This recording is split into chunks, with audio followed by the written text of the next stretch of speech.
It is 3 in the morning, a time that holds a unique and heavy silence. The world outside is asleep, cloaked in darkness and stillness. But for so many of us, the inner world is a storm of relentless activity. In the quiet of the bedroom, the mind is deafeningly loud, a frantic theater of thoughts. It replays conversations from the day before, dissecting every word, every nuance, searching for mistakes. It summons deadlines and bills, painting them as looming, insurmountable threats. It casts anxious projections into the future, creating elaborate scenarios of failure and loss. There is no peace to be found here, only a silent, solitary struggle against the tyranny of a restless mind.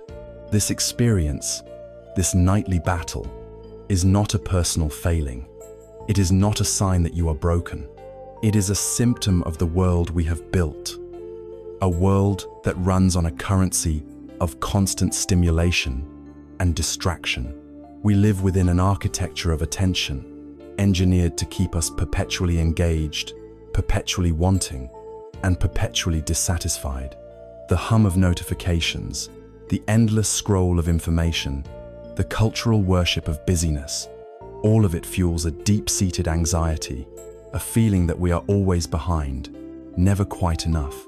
We have become masters of doing, but have forgotten the simple, essential art of being.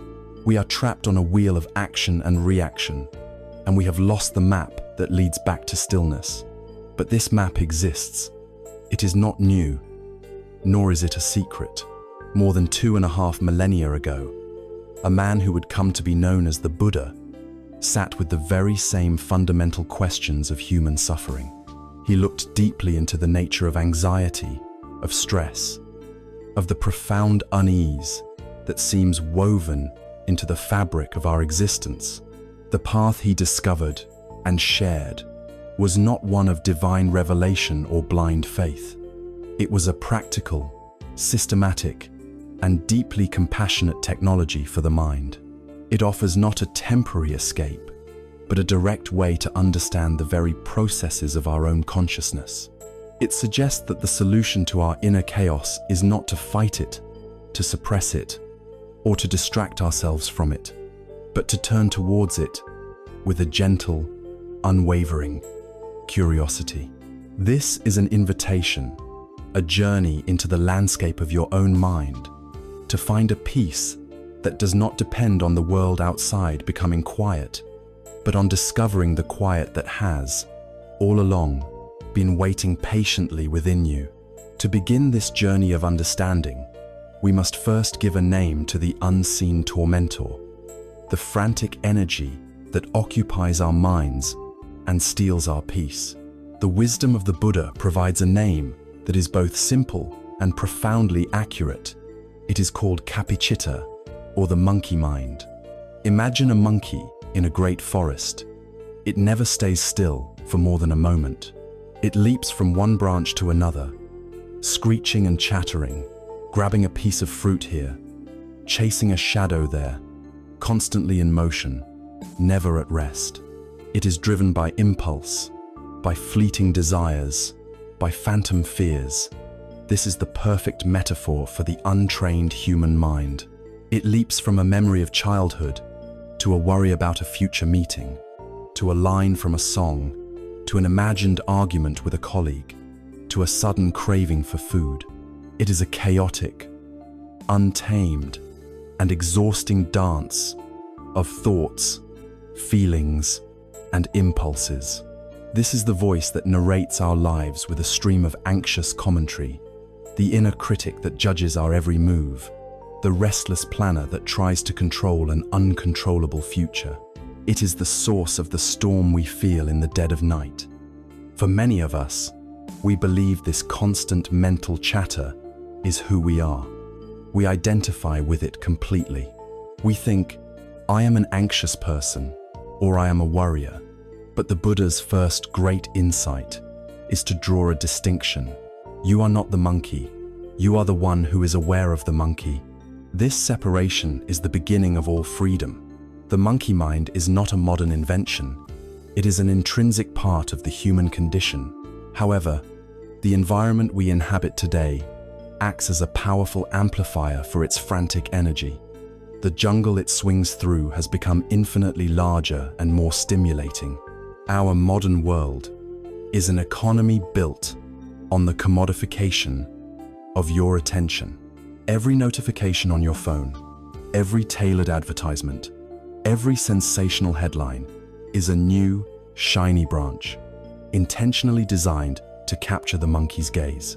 Social media platforms thrive on provoking emotional reactions, on creating loops of comparison and desire that keep the mind jumping from one profile to the next, one piece of outrage to another.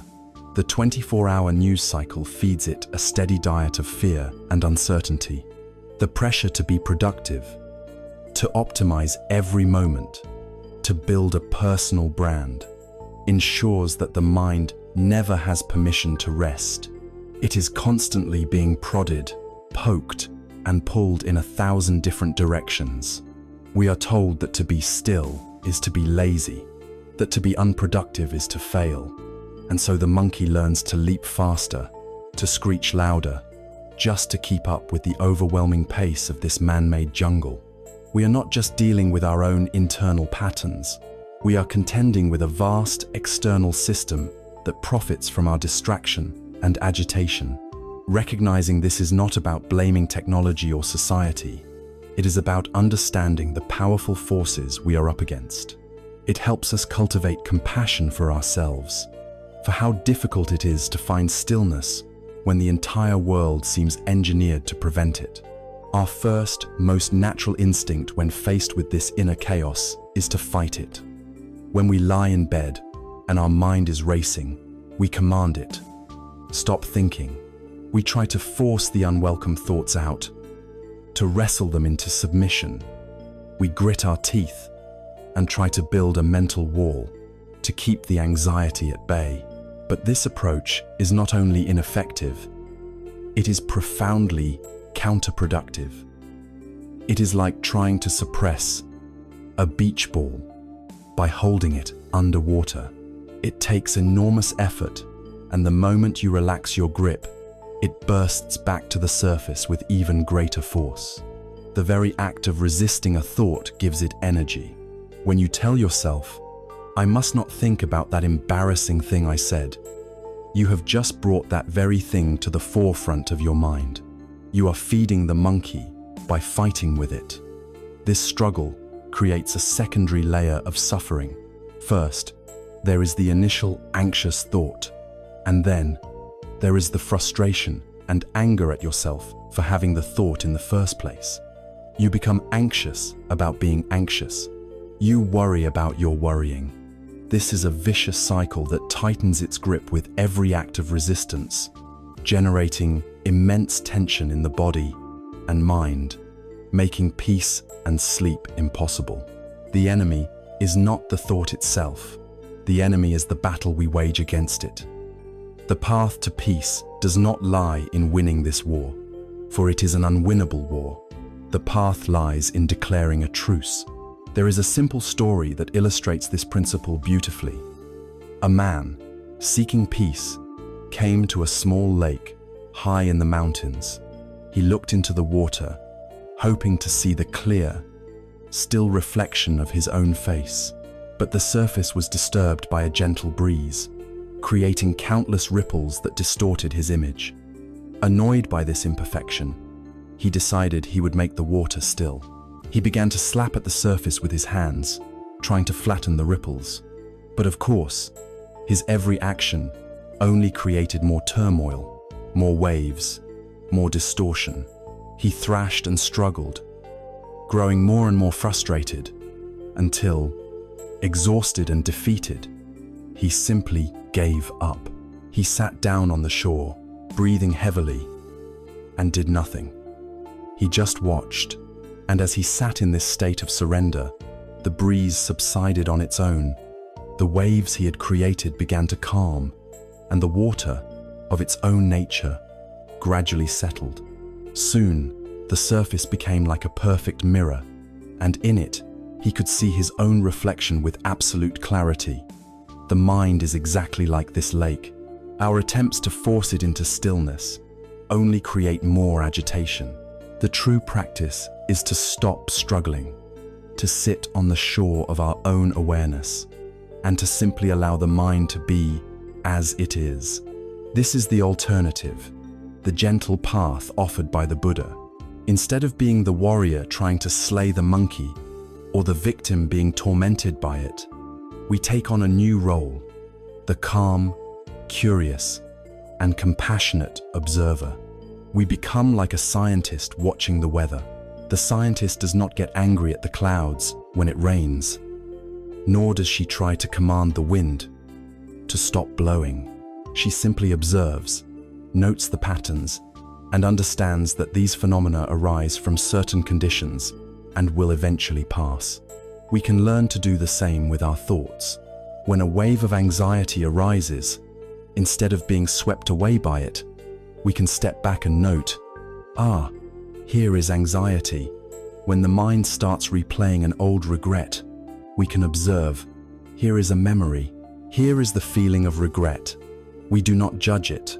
We do not engage with its story. We do not try to push it away. We simply acknowledge its presence with a gentle, non-judgmental awareness.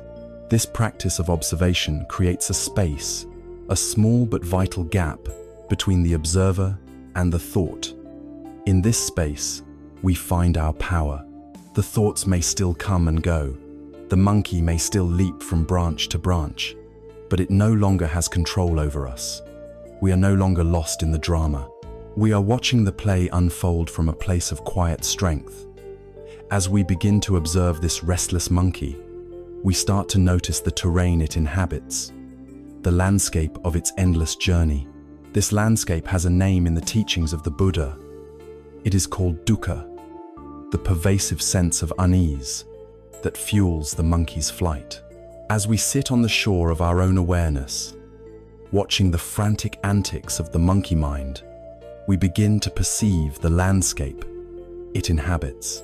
It is a terrain of subtle but persistent dissatisfaction, a background hum of anxiety, a feeling that things are not quite right. In the language of the Buddha, this fundamental condition of our existence is known as dukkha.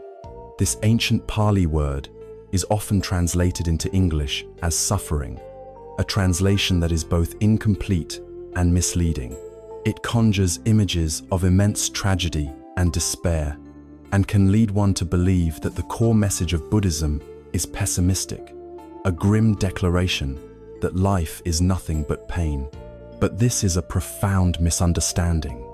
To understand dukkha is not to surrender to misery. It is to engage in the most compassionate and realistic diagnosis of the human condition ever offered.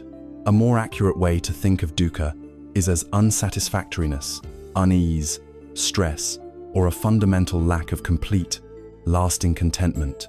It is the friction we feel between the world as it is and the world as we wish it to be. It is the subtle ache of incompleteness. To speak of dukkha is not the statement of a pessimist. It is the assessment of a wise and compassionate physician. A doctor who says, "You have a fever," is not cursing you with illness. She is simply naming the symptom so that a cure can be found. In the same way, the Buddha's first noble truth, this is dukkha, is a courageous and necessary act of naming the fever of the human heart, so that we may finally begin the process of healing. This unease, this dukkha, manifests in our lives on three distinct levels. The first is the most obvious. It is called dukkha, the dukkha of painful experiences. This is the raw, undeniable pain of life. It is the physical pain of a migraine, a broken bone, or chronic illness. It is the emotional pain of losing a loved one, the sting of betrayal, the humiliation of failure, or the terror of a frightening diagnosis. This is the suffering that no one can escape. When we are in its grip, the mind races, trying to find a reason, a way out, or someone to blame. It is the dukkha that keeps us awake at night, replaying the moment of loss or rehearsing future catastrophes. The second level is more subtle. It is called viparinama dukkha, the dukkha of change. This is the unease that arises from the fact that even pleasant experiences are temporary. The joy of a beautiful vacation ends. The pleasure of a delicious meal fades. The excitement of a new relationship mellows. The warmth of success cools. Because we know, consciously or unconsciously, that these good things will not last, we cling to them. This clinging creates a subtle, underlying anxiety, a fear of loss that taints the pleasure itself. We can never fully relax into happiness because a part of our mind is already mourning its departure. This is the engine of consumer culture, the constant seeking of the next purchase, the next experience, the next hit of pleasure to replace the one that has inevitably faded, leaving us feeling empty once again. The third level of dukkha is the most profound, the most subtle, and the most pervasive. It is called sankhara dukkha, the dukkha of conditioned existence.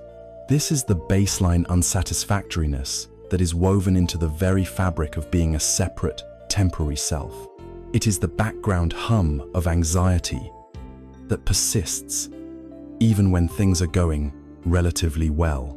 It is that vague, restless feeling that something is missing, that you should be doing something else, or be somewhere else. It is the inherent stress of a mind that is always moving, always conditioned by past experiences and future projections, never able to simply rest in the present moment as it is. This is the fundamental dis-ease of the monkey mind itself. It is the exhaustion that comes from the endless effort of maintaining a sense of self, of defending our opinions, of managing our reputation, and of propping up an identity that is, by its very nature, unstable and in constant flux. It is this deepest level of dukkha that haunts our quiet moments, that makes true, unconditional peace feel so elusive, and that fuels the sleepless nights when, for no apparent reason, the mind is simply unable to settle. The Buddha offered a powerful parable to illustrate how we compound our own unease, the parable of the second arrow. He said that, in life, we are all periodically shot by an arrow. This first arrow could be an illness, an insult from another person, the loss of a job, or any painful, unavoidable event. This arrow hurts. It is the dukkha, the raw pain of life. This first arrow is not a choice. However, what most of us do immediately after being struck is to take out a second arrow and shoot ourselves in the very same spot. This second arrow is our reaction to the first.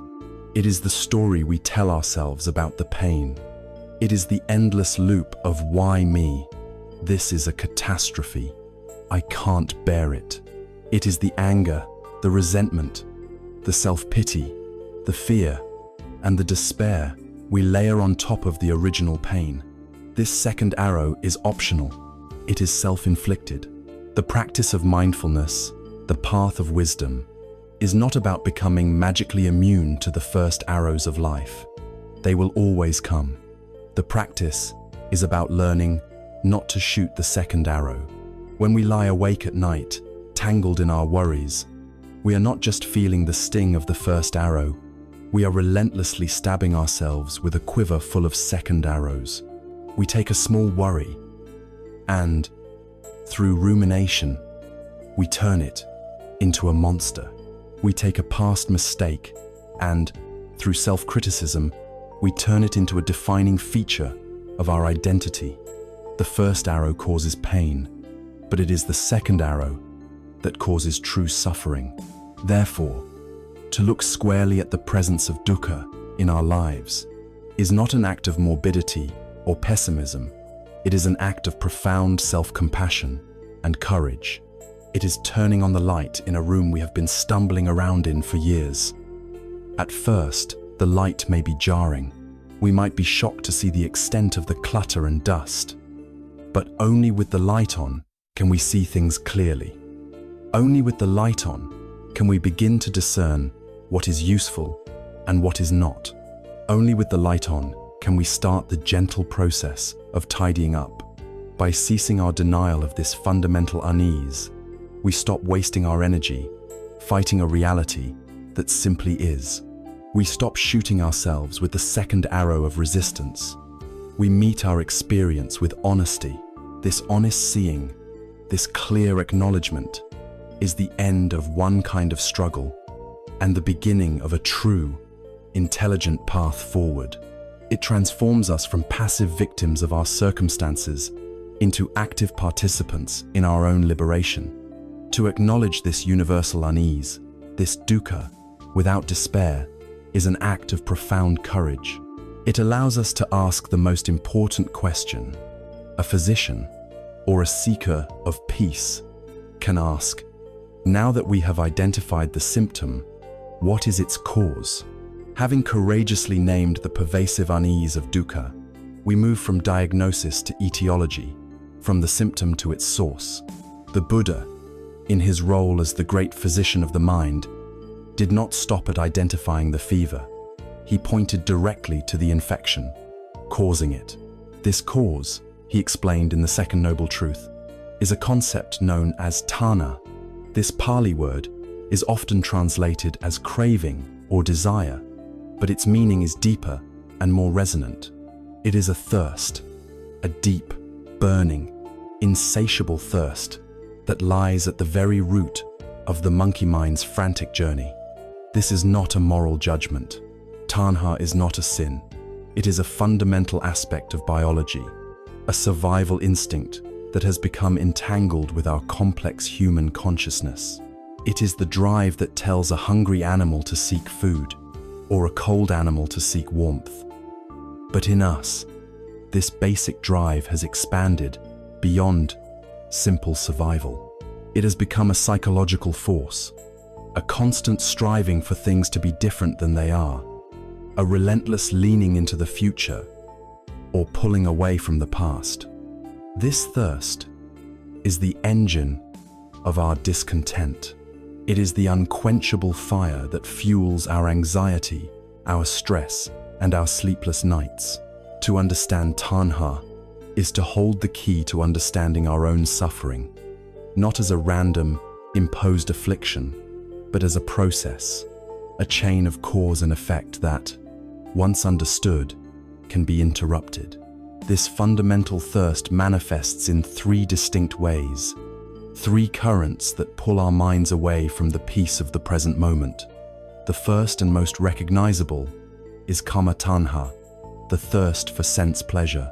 This is the craving for anything that gratifies our five senses and our ego. It is the desire for a delicious meal, the longing for a new car, the hunt for the perfect vacation photo that will garner praise on social media. It is the craving for pleasant sounds, beautiful sights, and agreeable sensations. In our modern world, kama tanha is amplified to a deafening roar. The entire industry of advertising is dedicated to manufacturing and stimulating this thirst, creating needs we never knew we had, and promising that happiness, contentment, and self-worth can be purchased and consumed. It convinces us that our inner lack can be filled by an external object. But as we have seen, all pleasant experiences are subject to the law of change. The joy of the new purchase fades. The taste of the meal disappears. The praise is forgotten. The satisfaction is fleeting. And the underlying thirst remains, now searching for its next object. This leaves us on a perpetual treadmill, chasing after a horizon of satisfaction that recedes with every step we take. This is the thirst that has us scrolling endlessly through our phones, seeking the next small dopamine hit of novelty or validation, anything to distract from the quiet hum of our own inner unease. The second form of thirst is deeper and more subtle. It is bhavatana, the thirst for becoming, the craving for existence. This is not just about wanting things, it is about wanting to be something. It is the deep-seated desire for our own continuity, for a solid, stable, and permanent identity. It is the craving to be seen as successful, intelligent, attractive, or even as a spiritual person. It is the ambition that whispers, if I can just achieve that promotion, then I will be secure. If I can just find the perfect partner, then I will be complete. If I can just maintain my youth and health forever, then I will be happy. Bhavatanha is the clinging to our life story, to our roles as parent, professional, or artist. It is the profound fear of annihilation, of insignificance, of not leaving a mark on the world. This is the root of perfectionism, the relentless drive to present a flawless version of ourselves to the world, and the crushing despair we feel when we inevitably fail. It's the force that makes us cling to a moment of happiness, wishing we could freeze time and live in it forever. This desperate clinging to an identity and to existence itself is a constant source of anxiety, because deep down, we know that all of these things are fragile and impermanent. We are defending a fortress built on shifting sands. The third form of thirst is the shadow of the second. It is vibhavatanha, the thirst for non-existence, or aversion. If craving is the act of pulling things toward us, aversion is the act of violently pushing them away. It is the intense desire to get rid of unpleasant experiences. It is the anger that flares up when someone criticizes us, the frustration of being stuck in traffic, the panic that arises with the first sign of illness. It is the desperate attempt to numb or distract ourselves from feelings of sadness, loneliness, or boredom. We see an experience as a threat to our well-being or our ego, and we declare war on it. I can't stand this feeling. We tell ourselves, this shouldn't be happening. This pushing away, this aversion, seems like the opposite of clinging, but it is just another side of the same coin. It is a powerful form of attachment to a desired outcome, the outcome of the unpleasant thing being gone. It binds us just as tightly to our suffering as craving does. It keeps us in a state of constant battle with reality, draining our energy and flooding our nervous system with stress. Vibhavatana is the voice in our head at night that says, I hate that I can't sleep. I must make this anxiety go away right now. A demand that only creates more tension and pushes sleep further away. A timeless Buddhist parable perfectly illustrates how this clinging traps us. In a forest, a hunter devises a clever trap for a monkey. He takes a coconut, makes a small hole in it, just large enough for the monkey's open hand to slide through, and places a handful of rice inside. The monkey, driven by its desire, scurries up, slides its hand into the coconut, and grasps the rice in a tight fist. But now, its fist, clenched and full, is too large to be withdrawn from the hole. The monkey pulls and screeches, growing frantic as it hears the hunter approaching. It is trapped. But what is trapping it? It is not the coconut, nor the hunter. It is its own clenched fist. Its freedom is only one simple action away. It must open its hand and let go of the rice. But its craving, its tanha, is so strong that it cannot bring itself to do it. It would rather be captured than release the object of its desire. We are all this monkey. The rice represents all the things we cling to, our possessions, our identities, our opinions, our pleasures, and even our grievances. The world is the coconut. We reach in, grasp something, and then find ourselves trapped by our own attachment, unable to find peace because we refuse to unclench our minds. This relentless thirst, in its three forms, is the very fuel that keeps the monkey mind running in its frantic, sleepless loops. When we lie awake at night, our mind is a theater of tanha. It is craving a different past, replaying arguments, and wishing we had said something smarter. It is craving a guaranteed future, desperately trying to plan for every contingency and secure a perfect outcome. It is pushing away the present moment, with its discomfort and uncertainty. Every anxious thought is rooted in this dynamic of grasping or pushing away. The thought, "I will be fired if I don't finish this project perfectly," is bhavatana, a thirst to maintain the identity of a competent employee. The thought, "I can't stand this feeling of loneliness," is vibhavatana, an aversion to a present emotional state. The endless scrolling through fantasy homes or vacation spots online is kamatanha, a thirst for a pleasure we believe will fix our inner lack. The diagnosis is clear. The fever of our unease is caused by this deep, burning thirst. The trap is not the world around us, but our own clenched fist. The wisdom of this path, therefore, does not lie in finding more things to grasp, but in learning the gentle, liberating art of letting go. So, how do we begin to loosen this grip? We start, not with a grand gesture, but with the simplest, most immediate tool we possess. The one thing that is always with us, our own breath. Having diagnosed the fever of unease, dukkha, and identified its root cause in the burning thirst of tanha, we arrive at the most practical and hopeful part of the physician's prescription, the medicine itself. What is the direct antidote to the mind's tendency to cling and grasp, to be forever lost in the past or anxious about the future? The answer is not something you must acquire, for you already possess it. It is not complex, though its effects are profound. The antidote is your own breath. This simple, rhythmic, life-sustaining process is the most powerful tool for dismantling the architecture of anxiety. The breath has a quality that our thinking mind lacks. It is always, unfailingly, in the present moment. You cannot take a breath that is in the past, nor can you inhale a breath that is in the future. Each breath is an event that is happening right now.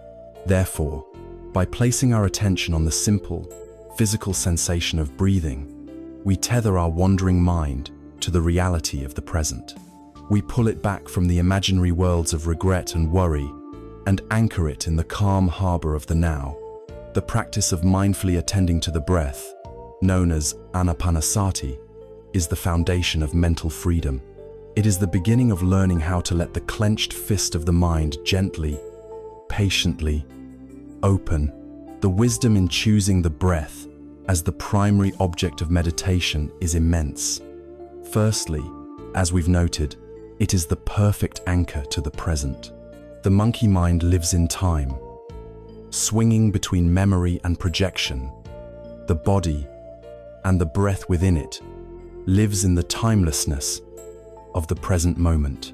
To bring your attention to the breath is to come home to the only moment where life is actually unfolding. Secondly, the breath is a neutral object. Our thoughts are often heavily laden with emotional charge, tangled in complex stories of who we are and what we fear. The sensation of air entering and leaving your nostrils, or the feeling of your abdomen rising and falling, carries no such baggage. It is a simple, raw, physical sensation. It offers a safe, neutral ground where the mind can rest and recalibrate, a quiet refuge from its own dramatic narratives. Furthermore, the breath is the natural bridge between the mind and the body. When our minds are anxious and racing, our breathing often becomes shallow, rapid, and irregular, activating the body's fight or flight response. When we deliberately place our attention on the breath and allow it to be, without forcing it, it naturally begins to slow down and deepen. This sends a powerful signal back to the nervous system that we are safe, that the threat is not real. The body calms, and in turn, the mind begins to settle. Lastly, the breath is a profound, living teacher of impermanence. Each in-breath is born. It sustains us for a moment, and then it passes away. It is followed by an out-breath, which is also born, lives for a moment, and dissolves. There is a pause, and then the cycle begins again, effortlessly. By simply watching this process, we are witnessing the fundamental rhythm of all existence, the truth of anicca, that everything arises and passes away. This experiential understanding loosens our tendency to cling, as we see in the very fabric of our being that life is a flow, not a fixed state. The practice itself is beautifully simple. There is no need for a special location or equipment. You need only your own body and a willingness to be patient. You can begin by finding a comfortable and stable posture. This could be sitting on a cushion on the floor, or simply sitting upright in a chair with your feet flat on the ground. The key is to keep your spine relatively straight, but not rigid, in a posture of dignity and alertness. Allow your hands to rest comfortably in your lap or on your knees. Gently allow your eyes to close, or if you prefer, lower your gaze to a soft focus on the floor in front of you. Now, bring your attention to the sensation of breathing. Simply notice it. You don't need to change it, control it, or judge it. Your only task is to feel it. Choose a spot where the sensation is most vivid for you. Perhaps it is the feeling of the cool air entering your nostrils and the warmer air flowing out. Perhaps it is the gentle rise and fall of your chest, or perhaps it is the expansion and contraction of your abdomen. Choose one of these spots to be your anchor point. Rest your full, gentle attention there. Feel the entire journey of one in-breath, from its beginning to its end. Feel the entire journey of one out-breath. Notice the subtle pause that may occur between them. Just this. When your mind wanders, and it will, this is not a mistake. It is not a failure of your practice. It is simply what minds do. The moment you realize your mind has wandered off into a thought, a memory, or a plan, you have already succeeded. That moment of realizing is a moment of mindfulness. The practice, then, is what you do next. Without any scolding or frustration, you gently, kindly, and patiently acknowledge that the mind has wandered, and then you softly guide its attention back to the anchor of the breath. You may have to do this 5 times in a minute or 100 times in 10 minutes. It does not matter. Every single return is a moment of training, a strengthening of the muscle of attention and compassion. There is a classic teaching story that perfectly captures this process. An elder monk is instructing a novice on how to tame his wild mind. He says, "Imagine you have just caught a wild elephant from the jungle. Its mind is used to roaming free, and it is powerful and unruly. This is your mind. To tame it, you do not beat it into submission. You take a strong, thick rope and tie it firmly around the elephant's neck. Then you tie the other end of that rope to a solid, unshakable stake that has been driven deep into the earth. The rope is your mindfulness. The stake is your breath." The elder continues, "At first, the wild elephant will be furious. It will trumpet and roar and pull against the rope with all its might, trying to run back to the jungle of its familiar thoughts, its desires, and its fears. It will struggle for days, but the stake is firm and the rope is strong. Eventually, the elephant, exhausted and realizing its struggle is futile, will simply give up. It will stand quietly beside the stake, and in time, it will even learn to lie down and rest in the small circle of freedom that the rope allows."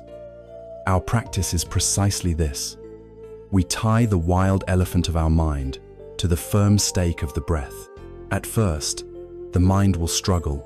It will pull towards every distraction. But if we patiently and persistently keep bringing it back, it will eventually learn to settle. It will discover that there is a profound peace to be found in simply staying still, in resting, in the present moment. This practice is not about creating an empty mind or stopping our thoughts. Thoughts will continue to arise, just as clouds continue to drift across the sky. The aim is to change our relationship to them. By cultivating a stable base in the breath, we are no longer a small boat tossed about on a stormy sea of thought. We become the deep, calm ocean beneath the waves, aware of the surface turmoil but fundamentally undisturbed by it. We are not escaping our lives. We are arriving in them for the first time, fully present to the simple, miraculous reality of being alive in this moment. The breath is our way back to our own body, our own direct experience, our own innate capacity for peace. This practice of anchoring in the breath is our foundational training. It builds the mental muscle of focused attention and gentle self-compassion. Once we have established a stable anchor, we can then begin to use this newfound stability to look more directly, more clearly, at the very thoughts and feelings that create the storm. We learn to watch the clouds from the safety of the shore. Having found our anchor in the gentle, rhythmic reality of the breath, we have created a sanctuary, a place of stability amidst the mind's inner turbulence. From this calm harbor, we can now undertake the next stage of our journey. It requires a subtle but profound shift in perspective. Instead of solely focusing on the anchor to escape the storm, we can now use our stability to turn and look at the storm itself. We are not doing this to be swept away, but to understand its nature. We are going to learn how to watch our own thoughts without being consumed by them. This is the art of becoming the observer, the silent witness to the mind's endless parade. The most radical and liberating discovery on this path is this: you are not your thoughts. You are the awareness in which your thoughts arise. A thought is an event that happens within you. It is not the totality of who you are. To truly grasp this is to find the key that unlocks the prison of the anxious mind. Imagine that your awareness, your fundamental consciousness, is like a vast, open sky. It is boundless, clear, and inherently peaceful. It has been with you since you were born, and will be with you until you die. It is the constant, silent background of your entire life. Now, imagine that your thoughts, feelings, and sensations are like the clouds that drift through this sky. Some days, the clouds are light, white, and fluffy, representing pleasant thoughts, moments of joy, or peaceful feelings. On other days, the clouds are dark, heavy, and ominous, forming a turbulent storm of anxiety, anger, or sadness. These clouds are constantly changing, constantly moving.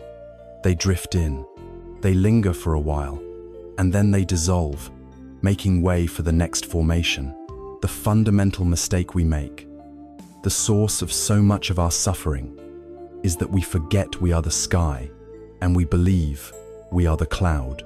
When a dark cloud of sadness appears, we point to it and say, "I am sad." We collapse our entire vast, spacious being into the identity of that one, temporary, passing weather pattern.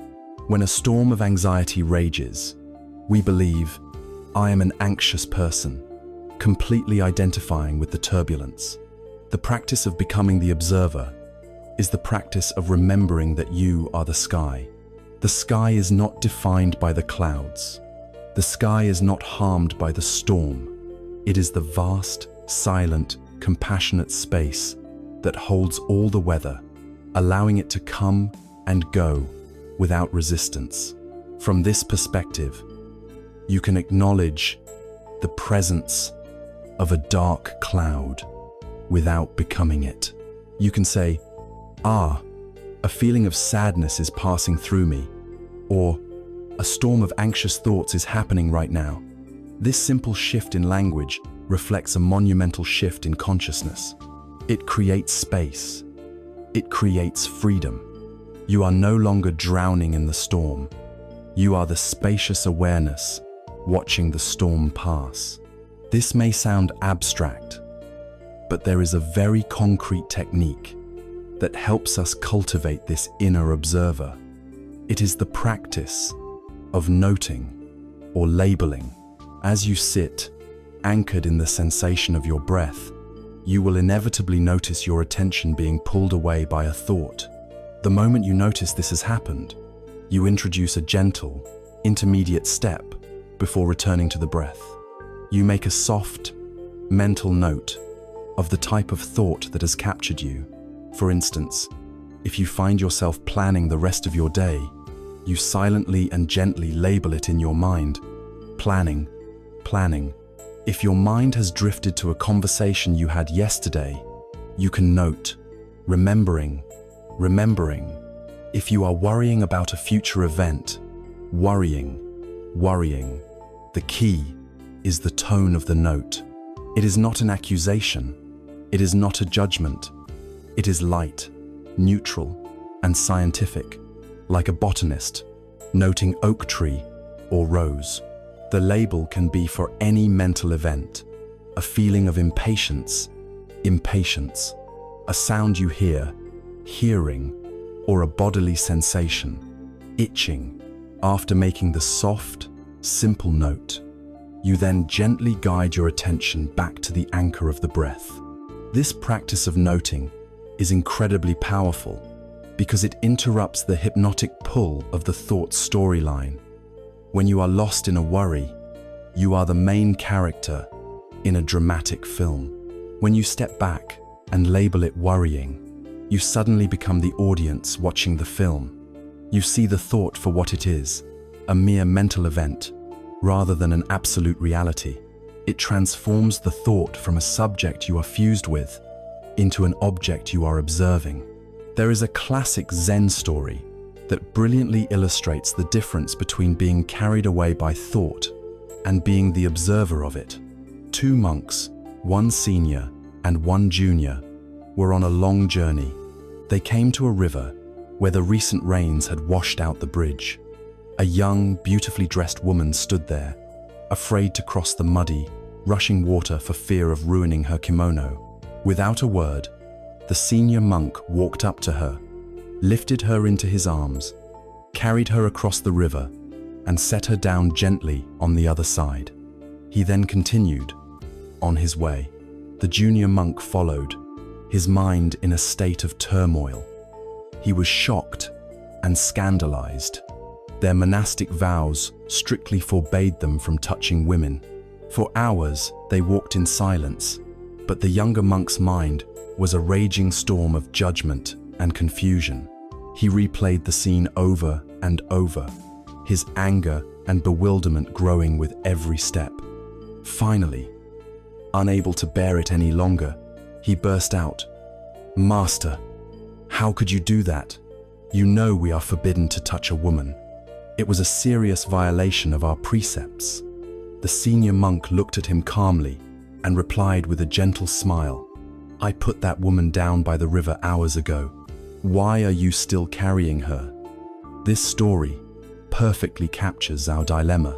The senior monk experienced the event, the first arrow, and then let it go completely. He remained as the sky. The junior monk, however, picked up the experience and transformed it into a heavy burden of thought, a second arrow. He became completely identified with his judgments, his anger, and his confusion. He was carrying the woman not in his arms, but in his mind, for miles and miles down the road. The practice of becoming the observer is the practice of learning to put the woman down at the riverbank. The freedom that arises from this practice of disidentification is profound. When you are no longer fused with your thoughts, they lose their power to define and torment you. A thought of anxiety can arise, but because you see it as just a thought, a cloud passing by, it no longer has to be a prophecy of doom. A memory of a past failure can surface, but because you can label it remembering, it does not have to be a final verdict on your self-worth. A harsh, self-critical thought can appear, but because you know you are the sky, you don't have to believe the content of that particular dark cloud. You begin to create an inner sanctuary, a core of quiet awareness that remains stable and peaceful, regardless of the mental weather. This is the beginning of a peace that is not dependent on circumstances. It is not a peace that requires you to have only positive, happy thoughts. It is a much deeper, more resilient peace, one that has the strength and spaciousness to hold all of your experiences, the pleasant and the unpleasant, in a compassionate, unwavering embrace. As we become more skilled at simply watching these clouds of thought drift by, we begin to notice something remarkable about their nature. We see how they form, how long they last, and how they dissolve. We begin to understand the very substance of thought itself, leading us to one of the most profound insights of all. As we cultivate the quiet stability of the observer, we gain the capacity to look more deeply at the very fabric of our thoughts. We have learned to sit on the shore, anchored by the breath, and watch the endless stream of consciousness flow by. Now, we can begin to examine the nature of that stream itself. What are these thoughts that have held so much power over us? Where do they come from? What are they made of? This closer investigation reveals a series of truths so profound and so liberating that they can fundamentally change our relationship with our own minds, transforming a source of torment into an object of gentle curiosity. The first and most startling discovery we make is that we do not consciously create the vast majority of our thoughts. They simply appear. Take a moment to reflect on this. The very last thought that popped into your head, did you decide to think it before it arrived? Did you schedule it? Did you say to yourself, at precisely this moment, I will now have a thought about that unfinished email, followed by a fleeting memory of a childhood vacation? Of course not. Thoughts emerge in consciousness unbidden. Like bubbles rising to the surface of water, they are products of countless conditions, arising from the infinitely complex web of our existence. A thought can be triggered by something we see, a sound we hear, a physical sensation in our body, a hormonal fluctuation, or the lingering echo of a conversation from years ago. Our minds are, in essence, conditioned response machines.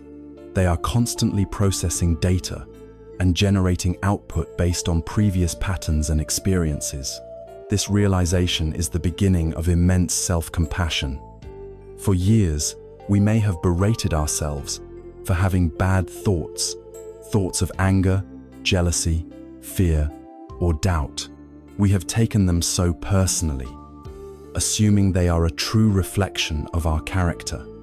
But if we did not choose to create these thoughts, why do we carry the burden of guilt for them? To see that a thought is an impersonal, conditioned event, rather than a personal creation, allows us to take it less seriously. We are not the author of the chaotic script. We are simply the stage upon which the play unfolds. As we continue to observe this stream of thought, we notice another distinct characteristic: its repetitiveness. The mind is a creature of habit. It tends to flow along the same well-worn channels, day after day.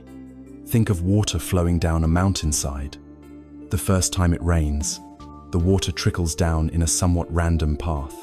But over time, that path becomes a groove.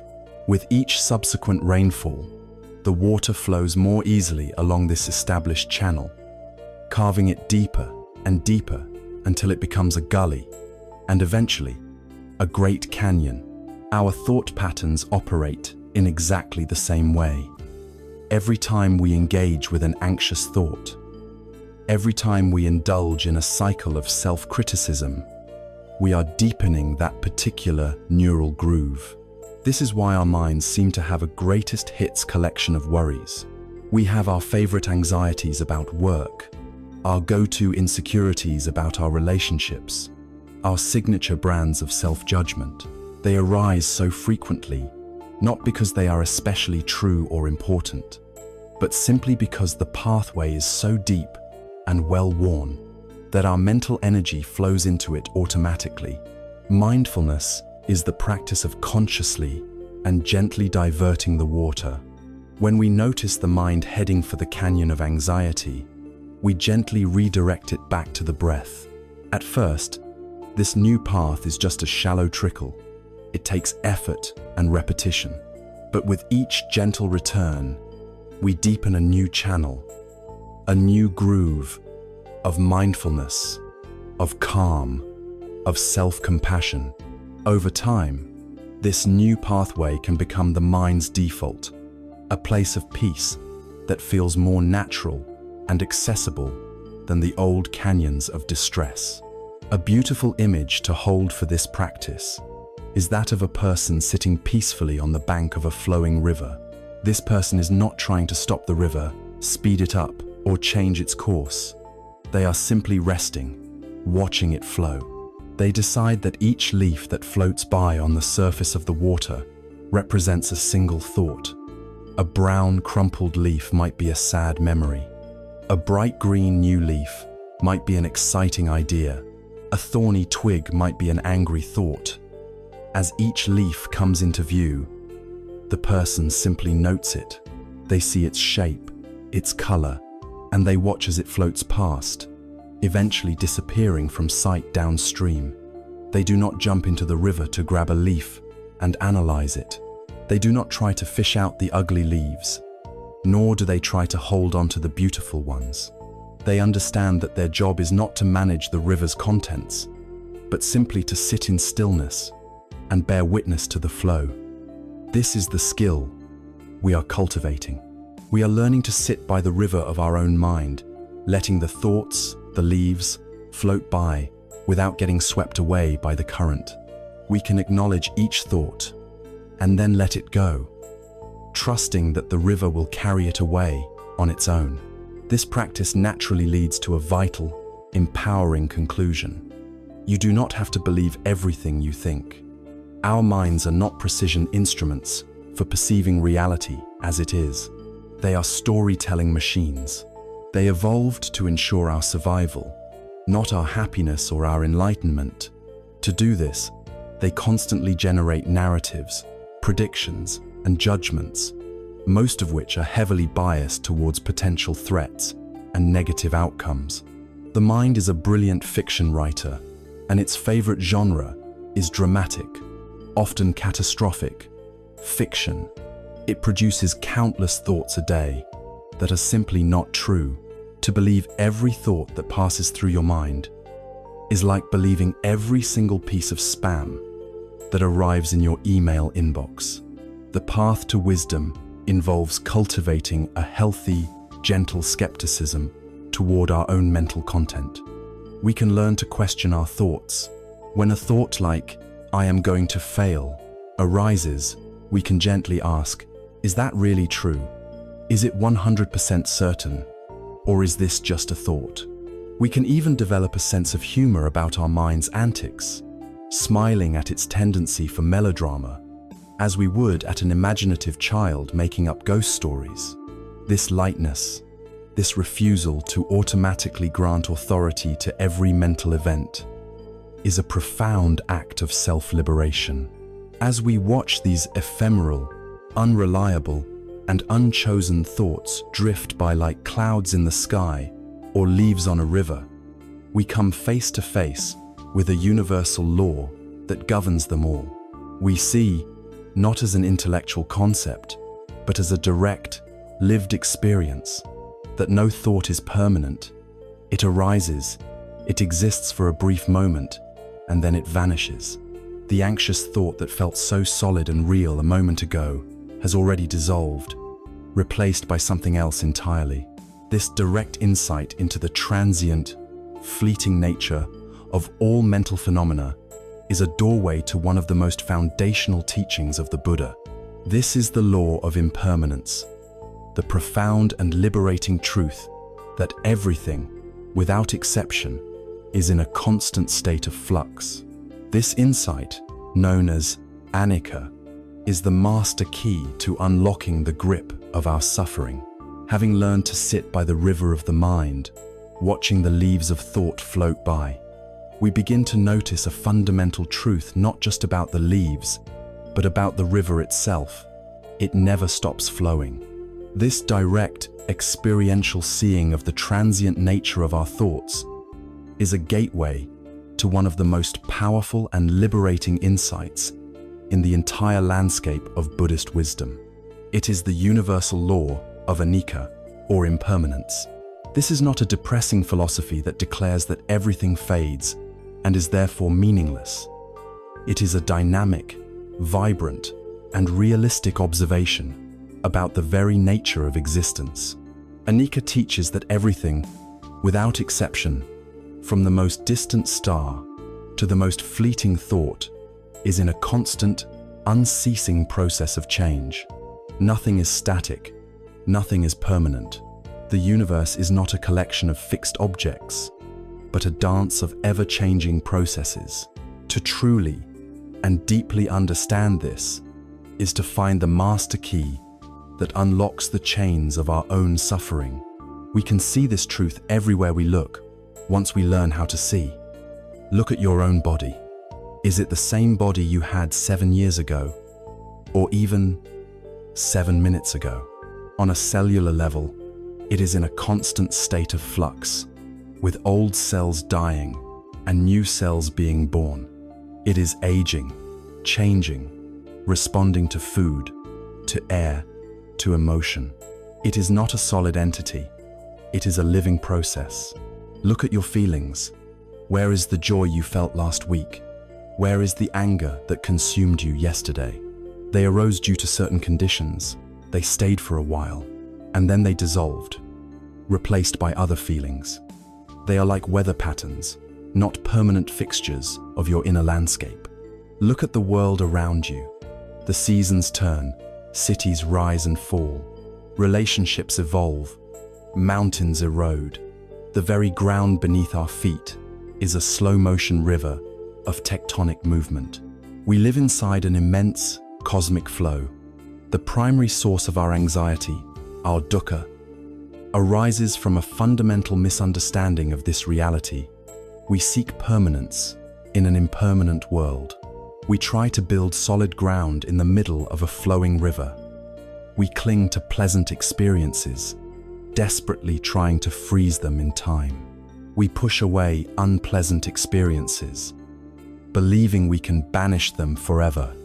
This resistance to the natural flow of life is a battle we can never win.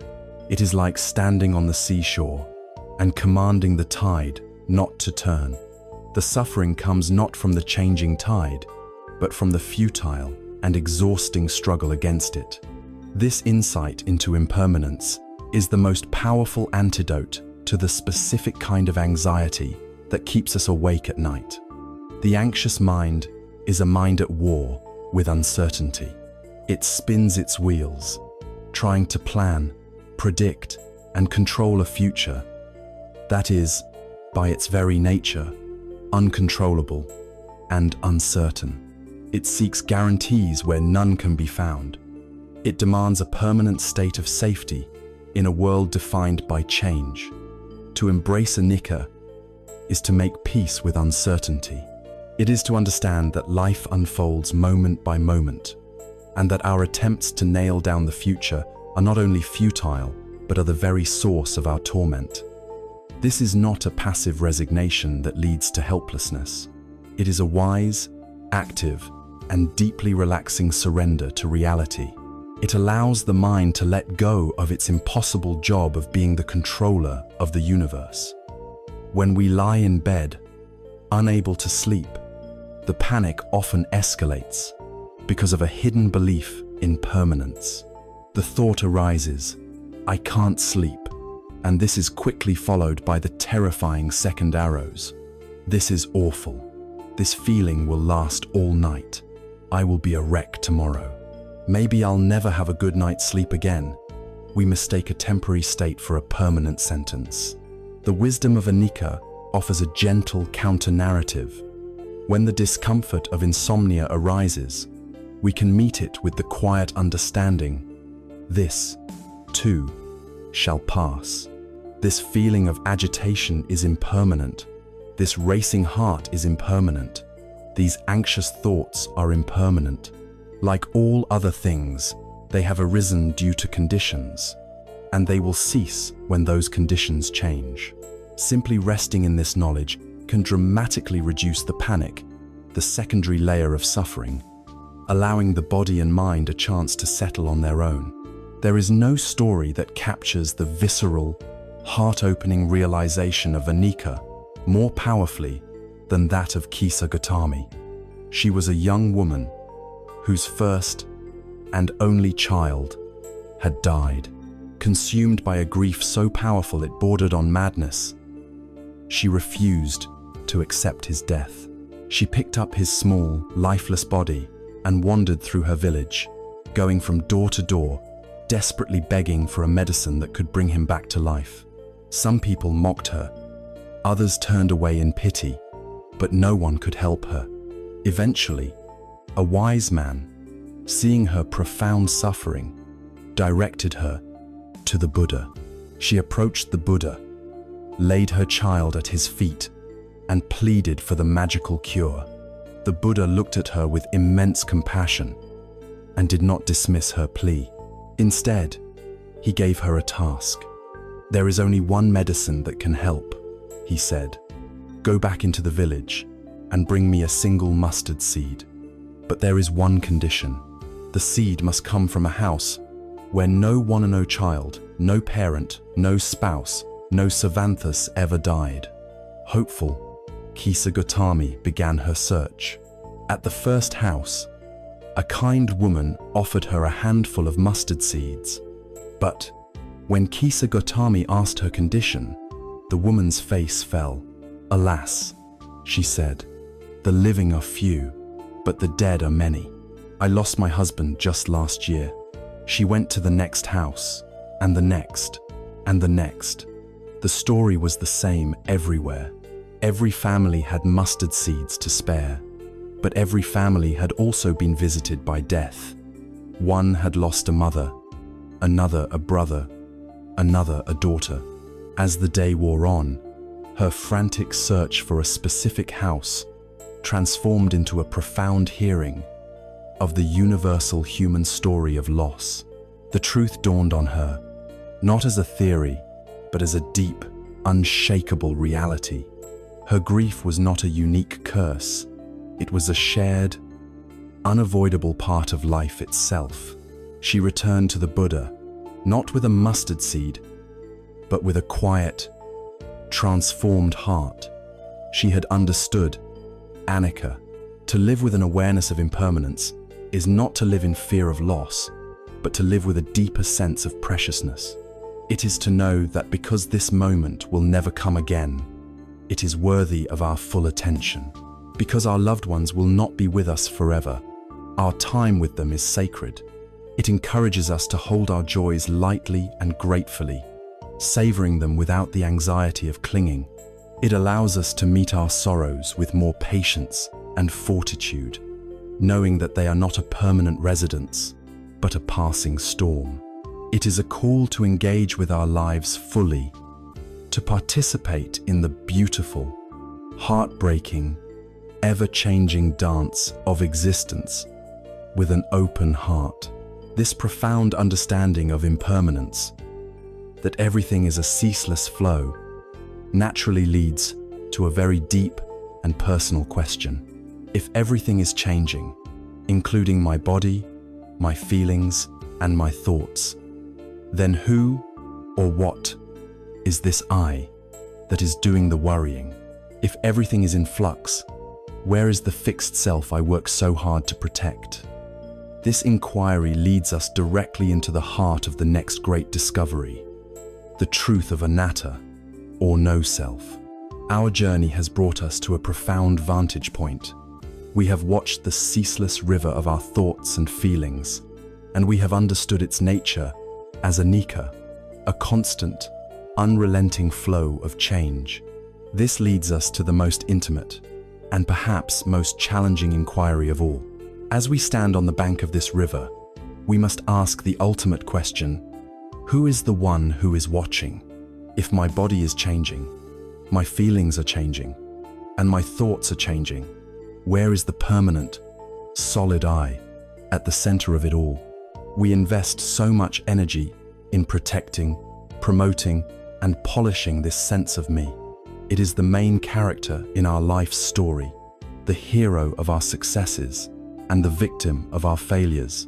But the Buddha invites us to do something radical, to turn the light of our awareness around and look for this self we hold so dear. This investigation into the nature of self is called anatta, and it is the key that unlocks the deepest prison of all, the prison of our own identity. To begin this investigation, the Buddha suggested we look at our experience and break it down into its fundamental components. He described our entire reality as being composed of 5 interacting processes, known in Pali as the 5 skandhas, or the 5 aggregates of clinging. The first is rupa, or form. This is the physical world, our body, everything we can see, hear, taste, touch, and smell. As we have already seen through the lens of anicca, this aggregate is in a constant state of flux. It is not solid and unchanging. The second aggregate is vedana, or feeling. This is not complex emotion, but the raw, immediate sensation that arises whenever our senses make contact with the world. It is the simple biological signal of pleasant, unpleasant, or neutral. It is the pleasant feeling of warmth from the sun, the unpleasant feeling of a sudden loud noise, or the neutral feeling of our feet on the floor. These feelings are incredibly fleeting, arising and vanishing moment by moment. The third aggregate is sana, or perception. This is the mind's faculty of recognition and labeling. It takes the raw data from our feelings and gives it a name. It sees a particular shape and color and labels it tree. It feels a particular sensation and labels it sadness. It is the process that creates our mental map of the world. The fourth aggregate is sankhara, or mental formations. This is the largest and most complex category. It includes all of our habits, our opinions, our beliefs, our biases, our moods, our intentions, and our volitions. It is the active, chattering energy of the monkey mind, the deeply ingrained patterns of thought and reaction that constitute what we normally call our personality. These formations are entirely conditioned by our past and are constantly changing. The fifth and final aggregate is vijnana, or consciousness. This is the basic quality of knowing or awareness. It is the light of consciousness that illuminates the other 4 aggregates, allowing them to be known. It is not a monolithic consciousness, but a series of moments of knowing that arise in dependence on an object. Seeing, consciousness, arises when the eye meets a form. Hearing consciousness arises when the ear meets a sound, and so on.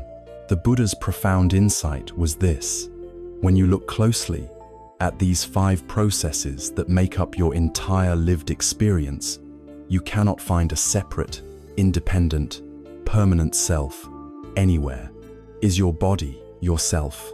No, it is a changing process that gets sick and old. Are your feelings yourself? No, they are fleeting reactions that come and go. Are your perceptions or your thoughts yourself? No, they are conditioned and unreliable, as we have seen.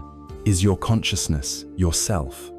No, it is also a flickering process, dependent on conditions to arise. The self, That solid, continuous me we believe in so strongly is not found in any of the parts, nor is it something separate from the parts.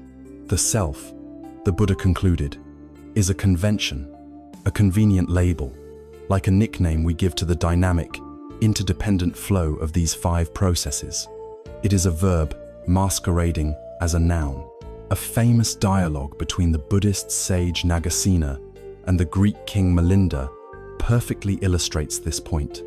The king arrived for his meeting with the sage in an ornate chariot. Nagasena, wishing to teach the king about anatta, began to question him. "Your Majesty, you said you arrived by chariot.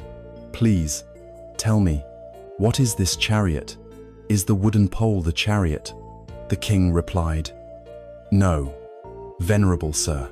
Nagasena continued, "Are the wheels the chariot? Is the axle the chariot? Are the reins, or the whip, or the frame the chariot?" To each question, the king had to answer, "No, venerable sir." Nagasena then pressed his point. "Then, Your Majesty, is the chariot something different from all of these parts combined?" Again, the king had to reply. Nagasena then delivered the final insight. "Then, Your Majesty, for all your searching, you cannot find the chariot. Chariot is simply a designation, a name, a convenient term for the pole, the wheels, the axle, and all the other parts, assembled and functioning together. It has no essential, independent reality of its own." He then looked at the king and said, "In just the same way, Nagasena is a convenient designation for this collection of form, feeling, perception, mental formations, and consciousness. But in the ultimate sense, there is no permanent person to be found." At first, this idea of no self can feel frightening or nihilistic. It can feel like a declaration that we don't exist. But this is a misunderstanding. Anatta does not mean annihilation. It means liberation. It is the most profound relief imaginable. Consider the immense, lifelong effort we put into the project of me. We spend our days defending this self, polishing its reputation, worrying about what others think of it, and feeling crushed when it is insulted or fails. We are in constant servitude to a phantom. The teaching of anatta reveals that this self we work so hard to protect does not even exist in the way we think it does. If there is no solid, fixed target, then where can an insult land? If there is no permanent entity to be a failure, who is it that has failed? The arrows of criticism and the burdens of expectation are shot at a ghost. To see this is to feel an immense weight lift from our shoulders. The constant, exhausting job of self-promotion and self-defense can finally be relaxed. It is the end of taking ourselves so personally. This doesn't mean we become passive or irresponsible. It means we can act in the world with more freedom, lightness, and spontaneity. Unburdened by the heavy baggage of a fragile ego, we cease to exist as a fixed noun and begin to experience ourselves as a flowing verb, a happening, a dance. Seeing through the illusion of the solid self, after having understood the reality of unease and impermanence, completes our foundational investigation into the nature of reality. We have journeyed from diagnosing the problem of dukkha to seeing its cause in tanha, to realizing the universal nature of anicca, and finally, to seeing its ultimate root in a case of mistaken identity, the belief in a permanent self, or atta. This profound seeing is not an end in itself. It is the solid ground upon which we can now build a life of genuine freedom and compassion. The next step is to take this wisdom off the meditation cushion and carry it into every moment of our waking lives. Our journey inward has been one of profound seeing. We have looked at the nature of our unease, dukkha, understood its roots in our clinging, tanha, and witness the universal truths of impermanence, anicca, and no self, anatta. This deep investigation is like clearing a dense, overgrown plot of land. We have uprooted the fundamental misconceptions that have choked our inner world for years. But clearing the land is only the first step. Now, the real work of cultivation begins. We must learn how to tend to this inner landscape day by day, moment by moment. This is the practice of bringing mindfulness off the meditation cushion and weaving it into the very fabric of our lives. It is the understanding that enlightenment is not a distant, mystical goal to be achieved in a cave, but a quality of presence that can be discovered in the most ordinary of moments, while washing a dish, walking to our car, or listening to a friend. This is how we begin to plant a garden in the newly cleared space of our mind. For many of us, our daily life is lived in a state that could be described as mindful rather than mindful. Our minds are constantly full of chatter, plans, worries, and memories. Consider the simple act of drinking a morning cup of coffee. On a typical day, we might perform this act on autopilot. Our body is in the kitchen, but our mind is already at the office, rehearsing a difficult conversation. We are simultaneously scrolling through news headlines on our phone, our jaw tight with anticipatory stress. We gulp down the coffee without ever truly tasting it, the experience completely lost in a fog of mental distraction. We are physically present, but existentially absent. This is a mindful experience. A mindful experience of that same cup of coffee would be radically different. It begins with the simple intention to be present. You might choose to stand still for just 2 minutes. You feel the weight and warmth of the mug in your hands. You notice the dark, glossy surface of the liquid, the steam rising from it in delicate swirls. You bring the mug to your nose and inhale the rich, earthy aroma. Then, you take the first sip, and your attention is fully with the taste, the complex notes of bitterness and warmth spreading across your tongue. You are not thinking about the next thing. You are not solving problems. You are simply, completely drinking coffee. In these 2 minutes, you have stepped off the frantic treadmill of doing and have entered the peaceful reality of being. You have tended to your garden. This practice can be extended to countless activities throughout the day, transforming mundane chores and routine actions into opportunities for peace and presence. Let us consider mindful eating. In our fast-paced world, meals are often consumed mindlessly, eaten in front of a screen, or while on the move. To practice mindful eating is to reclaim the experience. It means taking a moment before the first bite to look at your food, acknowledging the colors, shapes, and textures. It is an opportunity to feel gratitude for the earth, the sun, the rain, and the many hands that brought this nourishment to your plate. As you eat, you chew slowly, savoring the different flavors. You might even try putting your fork down between bites, allowing yourself to be fully present with the sensation of eating without rushing to the next mouthful. This simple shift can transform your relationship with food, fostering a deeper sense of nourishment and contentment. Or consider mindful walking. Every time you walk, whether it's from your car to your front door or down a hallway at your workplace, you have a chance to practice. Instead of being lost in thought, bring your attention to the physical sensations of walking. Feel the contact of your feet on the ground, the heel, the ball, the toes. Notice the subtle rhythm of your body, the gentle swing of your arms. You are not trying to get anywhere other than where you are, in this very step. The great Zen master Thich Nhat Hanh spoke beautifully about this when he described the act of washing the dishes. He said that if, while you are washing the dishes, you are thinking about the cup of tea that awaits you afterwards, then you are not truly alive during the time you are washing the dishes. You are sucking the future, and you are incapable of living in the present moment. But if you can wash the dishes with your full attention, aware of the warm water on your hands, the smoothness of the plates, the smell of the soap, then the act of washing dishes becomes a miracle. It becomes a meditation. This same principle applies to any chore we might otherwise rush through with resentment. Folding laundry can become a meditation on texture and form. Sweeping the floor can become a dance of presence.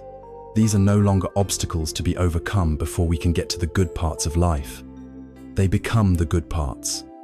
They are opportunities to come home to ourselves, to our bodies, and to the present moment. A powerful way to integrate this into your day is to use doorways as a reminder. Every time you pass through a doorway, let it be a cue to take one conscious breath, to feel your feet on the floor, and to check in with yourself. This small act, repeated throughout the day, can repeatedly break the spell of trance-like distraction and bring you back to your life as it is actually happening.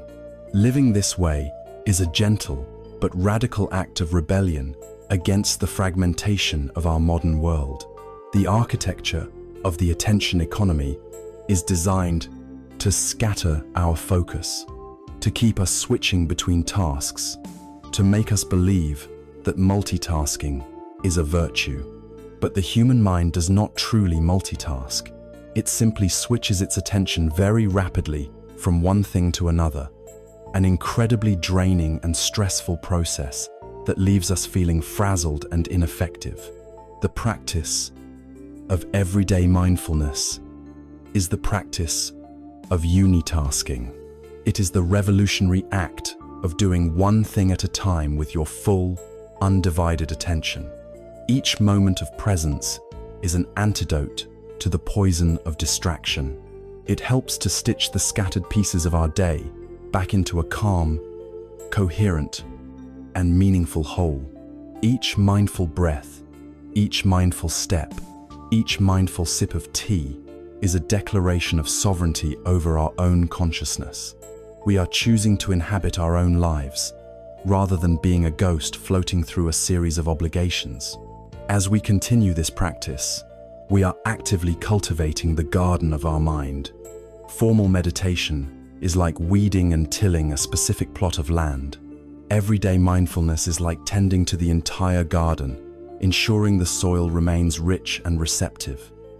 We gently remove the weeds of distraction whenever they sprout and create the conditions for beautiful things to grow.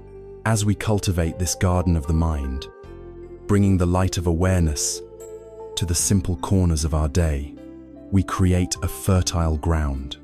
We prepare the soil. We have moved from the deep, analytical work of seeing the nature of reality to the gentle, continuous work of being present in that reality. The ground is now ready, and so we are ready to consciously plant the most beautiful flowers in this garden, the flowers of the heart, the qualities that bring warmth, connection, and deep healing to ourselves and others.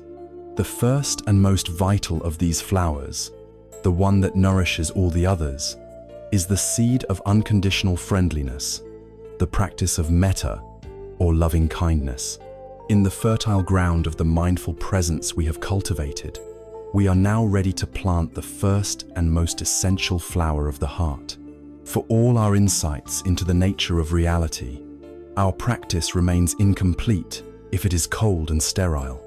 Wisdom must be balanced with warmth, clarity with kindness. This warmth is known as metta, a Pali word most often translated as loving kindness. But metta is more than just a feeling. It is a deep, intentional, and unconditional friendliness, a radiant goodwill that we can consciously cultivate and extend to ourselves and to all living beings. It is not the possessive, conditional love of romance, nor is it the sentimental affection we reserve only for those we like. Metta is a radical stance of the heart, a sincere and powerful wish for all beings to be happy, safe, and free from suffering. It is not something we must wait to feel spontaneously. It is a skill we can train, a mental muscle we can strengthen. It is the profound and healing medicine for the afflictions of anger, resentment, ill will, and, most poignantly, the harsh inner critic that so often torments our quiet moments. The practice of cultivating metta traditionally begins in the place that is often the most difficult for us to access, with ourselves. In a culture that often mistakes self-criticism for a virtue and self-compassion for a weakness, offering kindness to ourselves can feel awkward, selfish, or even arrogant. We may feel we are unworthy of such kindness, that we must first become perfect before we deserve our own goodwill. The wisdom of metta practice gently turns this logic on its head. It teaches that self-compassion is not an indulgence, it is a necessity. You cannot pour water from an empty vessel. Your capacity to offer genuine, sustainable kindness to others is directly proportional to your ability to offer it to yourself. To try and love others without first tending to your own heart is to risk burnout, resentment, and hypocrisy. Therefore, the practice begins by sitting quietly, perhaps placing a hand over your own heart to create a sense of warmth and connection, and gently offering a series of phrases to yourself. The traditional phrases are simple and profound. May I be safe. May I be happy. May I be healthy. May I live with ease. You repeat these phrases silently, not as an affirmation you are trying to force yourself to believe, but as a sincere offering, a gentle planting of seeds. You are not concerned with whether you feel happy or safe in that moment.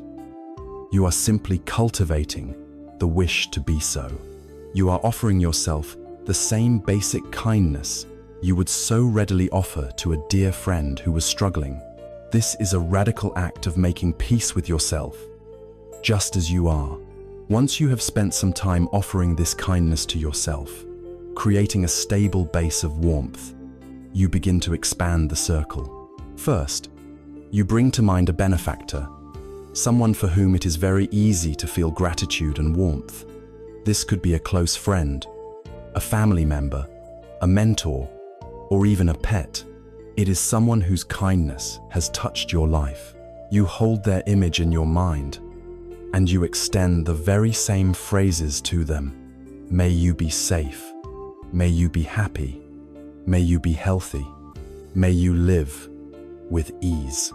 Allow your heart to naturally radiate this feeling of goodwill towards them, noticing any warmth or softness that arises. After some time, you move to the next stage, a neutral person. This is someone you see in your daily life, but have no strong feelings about one way or another. The cashier at the grocery store, the mail carrier, someone you pass on your commute. By including this person, you are stretching the muscle of metta beyond your circle of personal attachment. You are acknowledging their shared humanity, their same basic desire to be happy and avoid suffering. You see them not as a functionary, but as a person, and you offer them the same sincere wish. May you be safe. May you be happy. The next stage is the most challenging and transformative. You bring to mind a difficult person. It is wise to start with someone who is only mildly irritating, not the source of your deepest trauma. This is a crucial point. The purpose of this stage is not to condone their harmful actions or to force a false reconciliation. The purpose is to liberate yourself from the poison of your own anger and resentment. Holding on to hatred is like grasping a hot coal with the intent of throwing it at someone else. You are the one who gets burned. By wishing even a difficult person well, you are not saying what they did was okay. You are saying, I will no longer allow my heart to be a prison of hatred. For the sake of my own peace, I wish you well. This is a profound act of self-love. If this stage feels too difficult, it can be skipped. Finally, you expand your metta outwards in all directions to all beings without exception. You imagine your heart as a radiant sun, sending beams of loving kindness to the people in your town, your country, across the continents, to all animals, to all creatures in the sky, on the land, and in the water. May all beings everywhere be safe. May all beings everywhere be happy. May all beings everywhere be healthy. May all beings everywhere live with ease. This final stage dissolves the illusion of separation and connects us to the vast, interdependent web of all life. The transformative power of metta is beautifully captured in the story of the Buddha and the raging elephant, Nalagiri. The Buddha's jealous cousin, Devadatta, seeking to harm him, arranged for a notoriously fierce elephant to be intoxicated and released onto the path where the Buddha was walking. As the elephant charged, trumpeting with rage, the Buddha's disciples panicked and fled in terror. Ananda, his closest attendant, stood in front of the Buddha, ready to sacrifice himself. But the Buddha calmly asked him to step aside. He stood his ground, serene and unafraid, and faced the charging beast. He did not prepare to fight, nor did he use any magical powers. Instead, he radiated a powerful, palpable field of pure metta directly at the enraged animal, the elephant, which could not be subdued by force, was overwhelmed by this wave of unconditional kindness. Its charge slowed to a halt, the rage in its eyes dissolved, and it walked peacefully towards the Buddha, knelt down, and allowed the Buddha to gently stroke its forehead. This story teaches us that metta has the power to tame the most ferocious energies, both external and, more importantly, internal.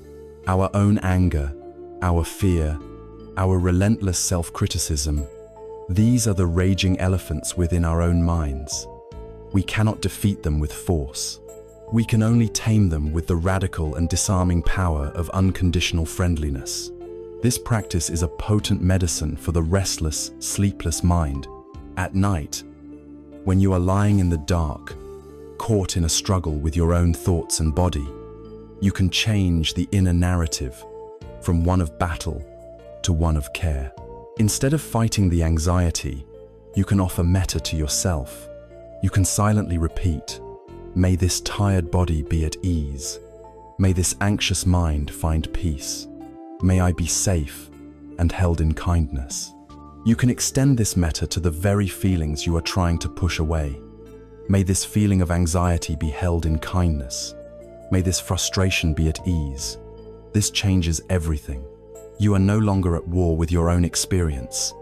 You are soothing it, holding it, with a gentle, motherly care. You are becoming your own best friend at the moment you need one most.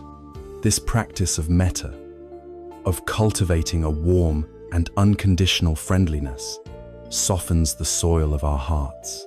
It opens us up and connects us to the universal desire for happiness.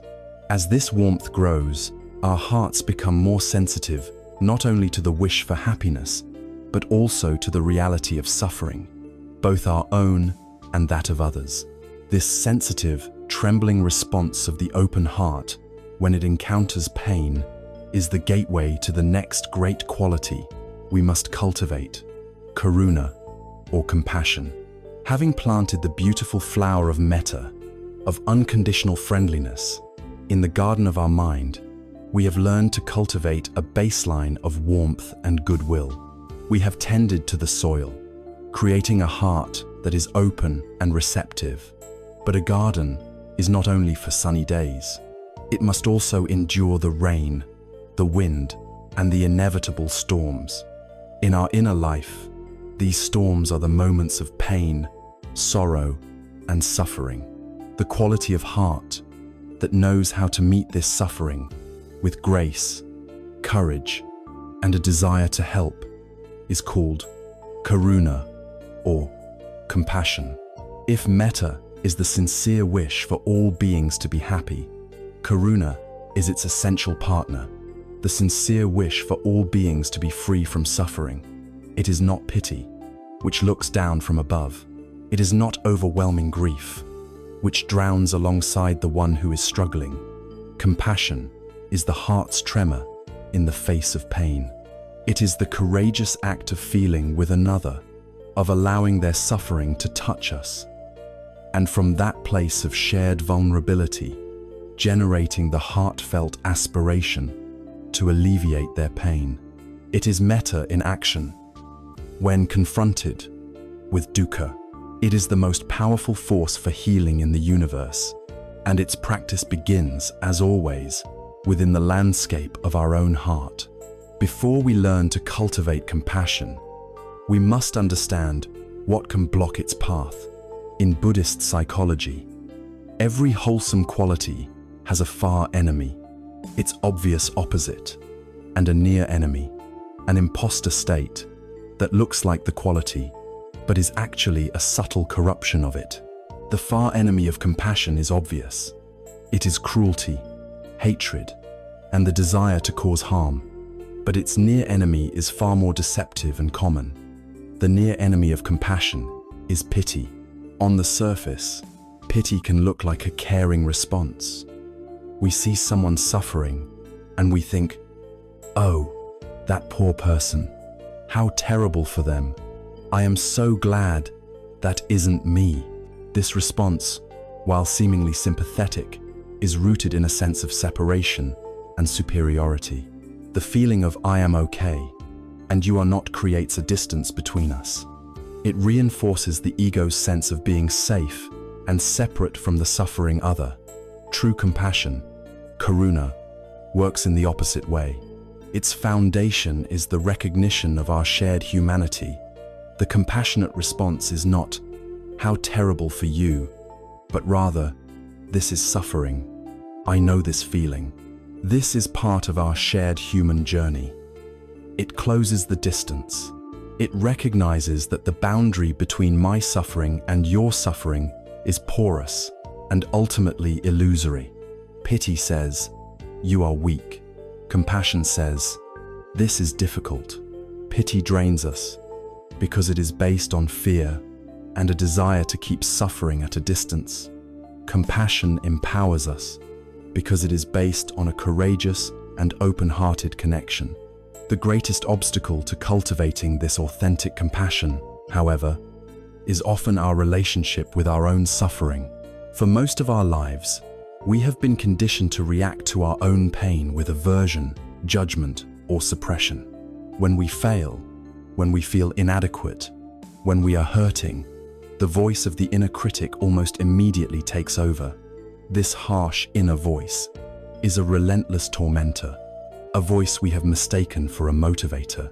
We carry a deep-seated, often unconscious belief that if we are not hard on ourselves, we will become lazy, complacent, and self-indulgent. We believe that self-flagellation is the price of ambition and success. We think that shaming ourselves for a mistake is how we learn not to make it again. And so, when we stumble, we call ourselves stupid. When we are rejected, we conclude we are unlovable. When we are anxious, we berate ourselves for being weak. This constant internal warfare is utterly exhausting, and it is based on a profound misunderstanding of human psychology. Far from being a motivator, harsh self-criticism is deeply debilitating.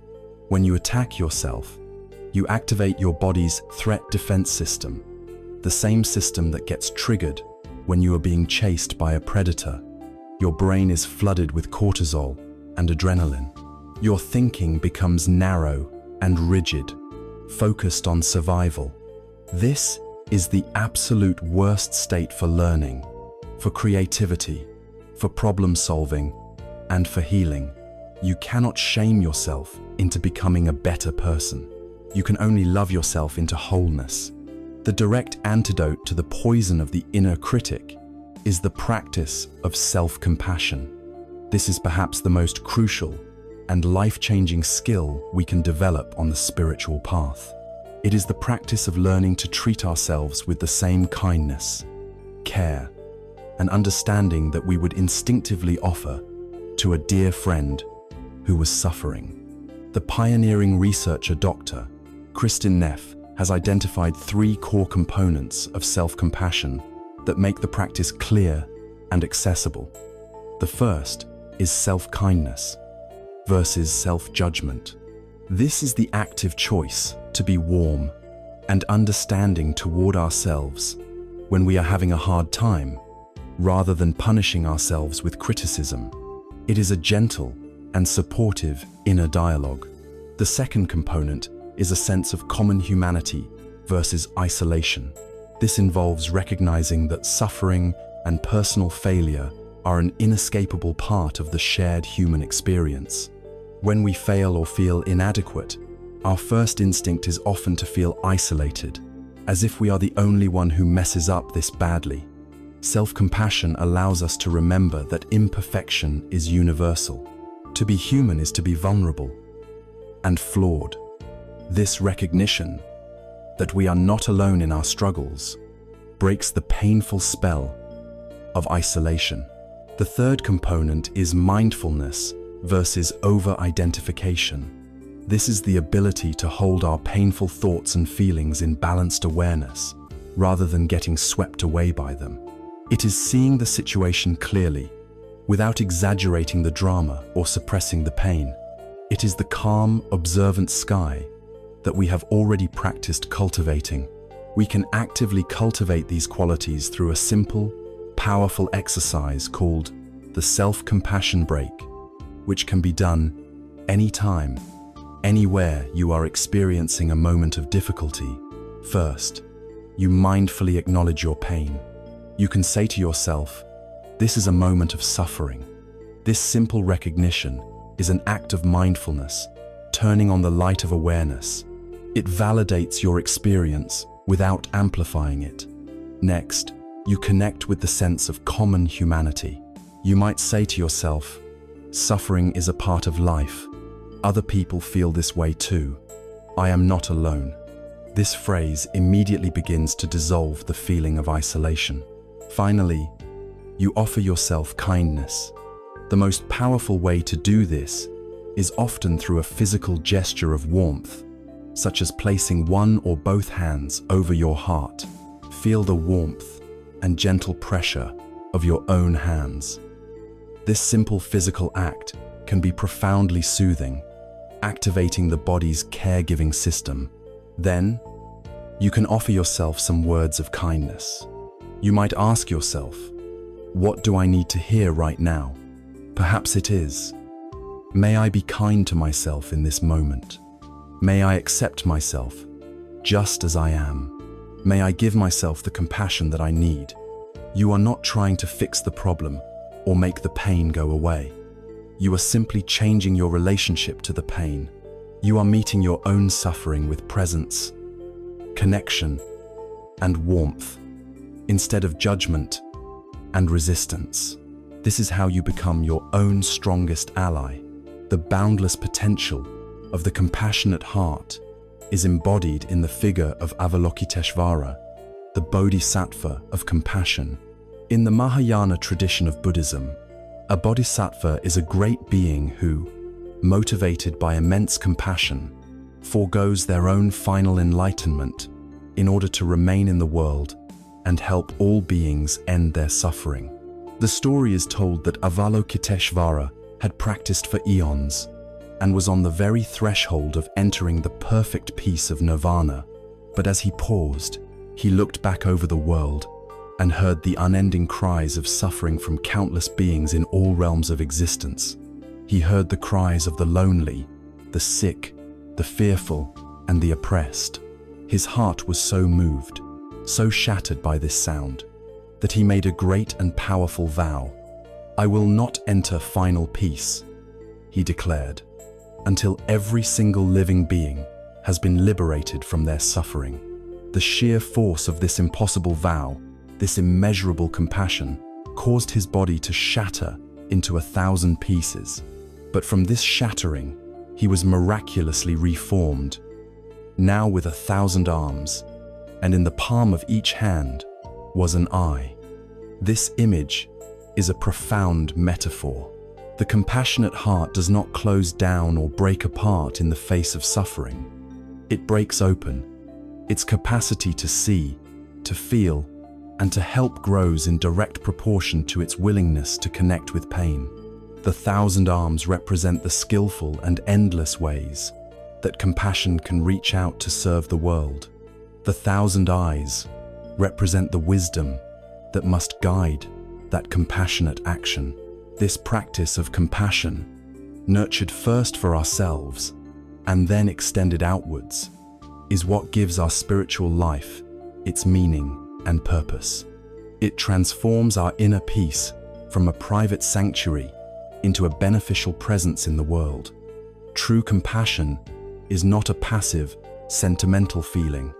It is an active verb. It begins with the simple act of mindful listening, of offering another person the gift of our full, non-judgmental attention.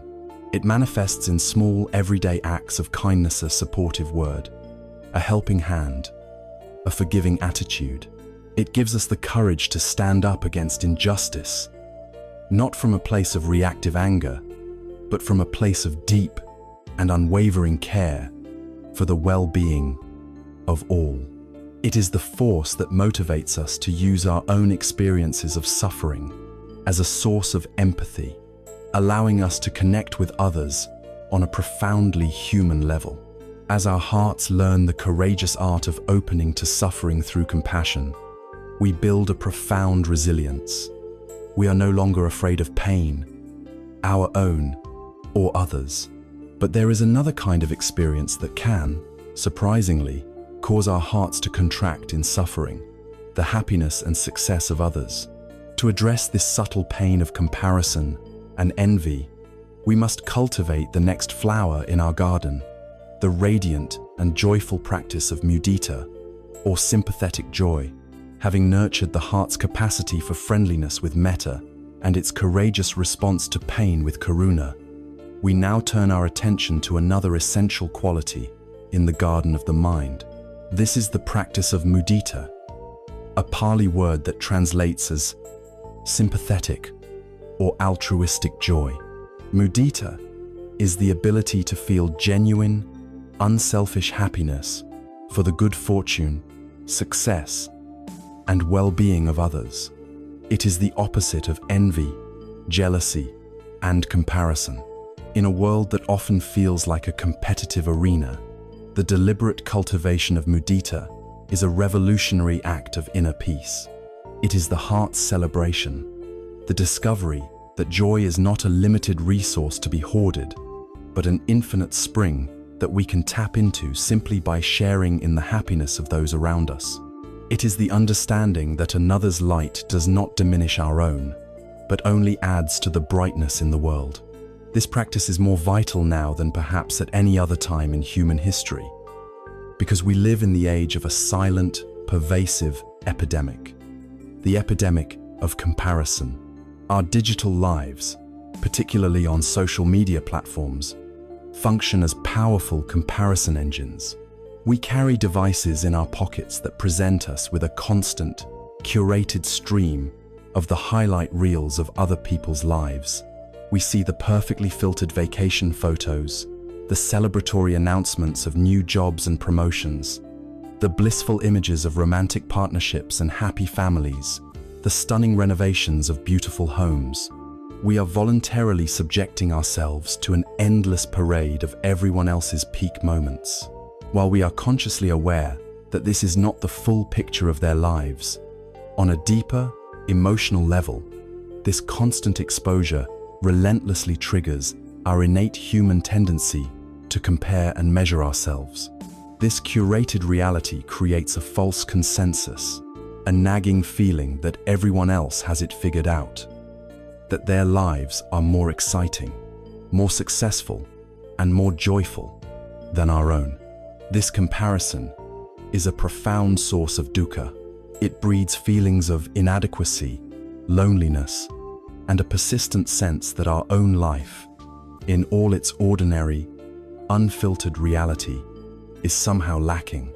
At the heart of this suffering is a deeply ingrained and flawed belief, the fallacy of scarcity. Envy and jealousy operate on the unconscious assumption that happiness, success, and good fortune are finite resources, like slices of a single pie. If someone else achieves a great success, we feel on some level that they have taken a piece of the pie that could have been ours, that there is now less available for us. This scarcity mindset locks us in a state of perpetual competition and quiet resentment. The practice of mudita is the direct antidote. It challenges this fallacy at its core, revealing the truth that joy is not a zero-sum game. Like the other qualities of the heart, mudita is not a feeling we must passively wait for.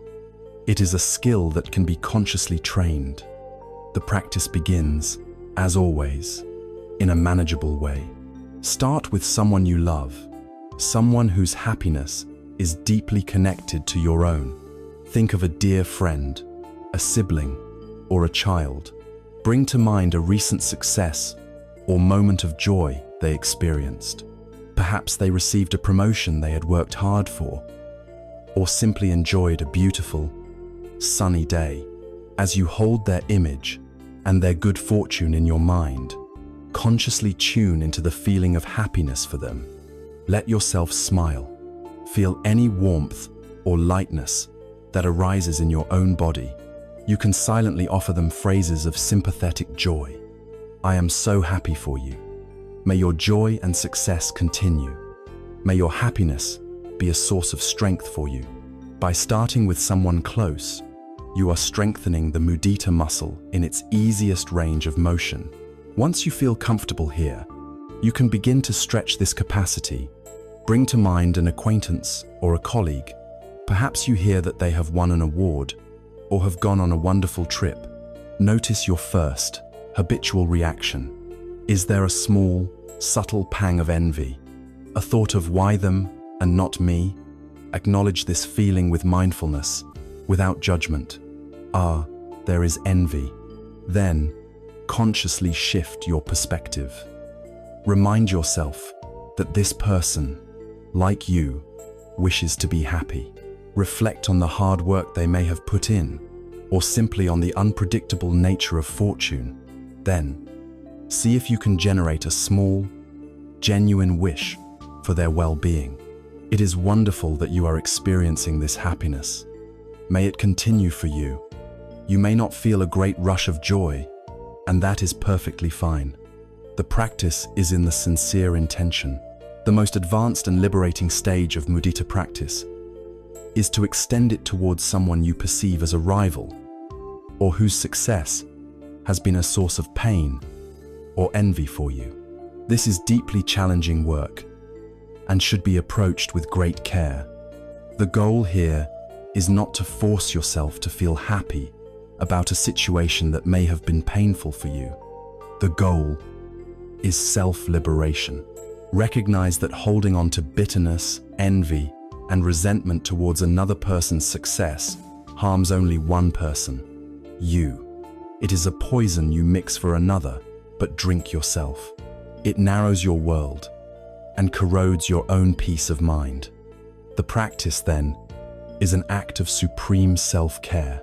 You bring this person to mind, acknowledge the pain or envy that arises, and hold that feeling with compassion. Then, for your own sake, you try to release them from the prison of your ill will. You might reflect, you, like me, are only trying to find happiness. My resentment does not harm you, it only harms me. For the sake of my own peace, I will try to wish you well. May you be happy. This act of release can untie a deep, painful knot in your own heart, freeing up immense energy that was being consumed by negativity. There is a timeless and beautiful image that perfectly captures the nature of mudita. Imagine you are in a vast, dark hall, holding a single, lit candle. The light from your candle is your own joy, your own happiness. It is precious. Now, imagine that hundreds of other people enter the hall, each holding an unlit candle. One by one, they come to you, and you use your flame to light their candle. As each new candle is lit, the hall becomes brighter. Soon, the entire hall is ablaze with a warm, brilliant light, chasing away all the shadows. Now, look at your own candle. Has its flame been diminished in any way by lighting all the others? Not in the slightest. Its light is as bright as it was at the beginning. In fact, it is now part of a much greater, more beautiful illumination. This is the truth of joy. It is not a finite substance that gets used up. When we use our hearts to celebrate the joy of others, our own joy is not lessened, it is magnified. We have simply opened ourselves up to more sources of light. To practice mudita is to decide that you would rather live in a brightly lit hall than a dark room with a single candle. This shift in perspective, from the scarcity mindset of envy to the abundance mindset of mudita, is profoundly transformative. Envy keeps us focused on what we lack. It narrows our vision and creates a sense of perpetual dissatisfaction. Mudita, on the other hand, trains us to notice the good fortune and happiness that is all around us. It aligns us with the positive, with the joyful, with the successes of our shared humanity. Paradoxically, by genuinely celebrating the good that comes to others, we make ourselves more receptive to the good that comes into our own lives. We are no longer fighting with reality, resentful of the way fortune is distributed. We are participating in the entire spectrum of life's joys. We transform the world from a place of competition to a place of community, from a source of endless comparison to a source of endless celebration. By cultivating metta, karuna, and now mudita, we have learned to open our hearts to the full spectrum of the human condition, to our shared wish for happiness, our shared experience of sorrow, and our shared capacity for joy.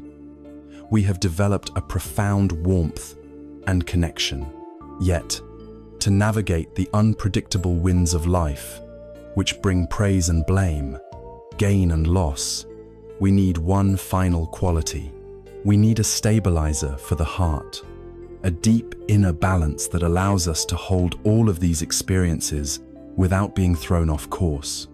This is the quality of upekkha, or equanimity. We have journeyed through the radiant warmth of the heart, cultivating metta, the unconditional friendliness that wishes all beings well, karuna, the courageous compassion that moves towards suffering, and mudita, the selfless joy that celebrates the good fortune of others. These three qualities create a heart that is open, connected, and deeply engaged with the world. Yet, to be truly resilient, this warm and open heart needs a fourth and final quality to complete its home. It needs a foundation of profound stability, a center of gravity that cannot be pulled off balance by the chaotic and unpredictable events of life. This grounding force is known as upekkha, or equanimity. It is the sublime quality of a mind that remains balanced, spacious, and serene in the face of life's inevitable ups and downs. If metta, karuna, and mudita are the radiant light of the heart, upekkha is the steady, unshakable lamp that holds that light, allowing it to shine brightly no matter how fiercely the winds of the world may blow. It is essential to begin by understanding what equanimity is not. Its name can be misleading. To a Western ear, equanimity might sound like indifference, apathy, or a cold, detached stoicism. This is its near enemy, a state that looks similar on the surface, but is fundamentally different in spirit. Indifference is a closing down of the heart. It is born from fear, from a desire to protect oneself from pain by refusing to care. It says, "It doesn't matter to me. I don't feel anything." It is a state of numbness and separation. Upekkha, in stark contrast, is the result of a heart that is radically open, a mind that is profoundly wise. It is not a lack of feeling, but a spaciousness that can hold all feelings without being possessed by them. It is the loving, steady heart of a wise elder who can watch their grandchildren play. They feel joy when the children are happy.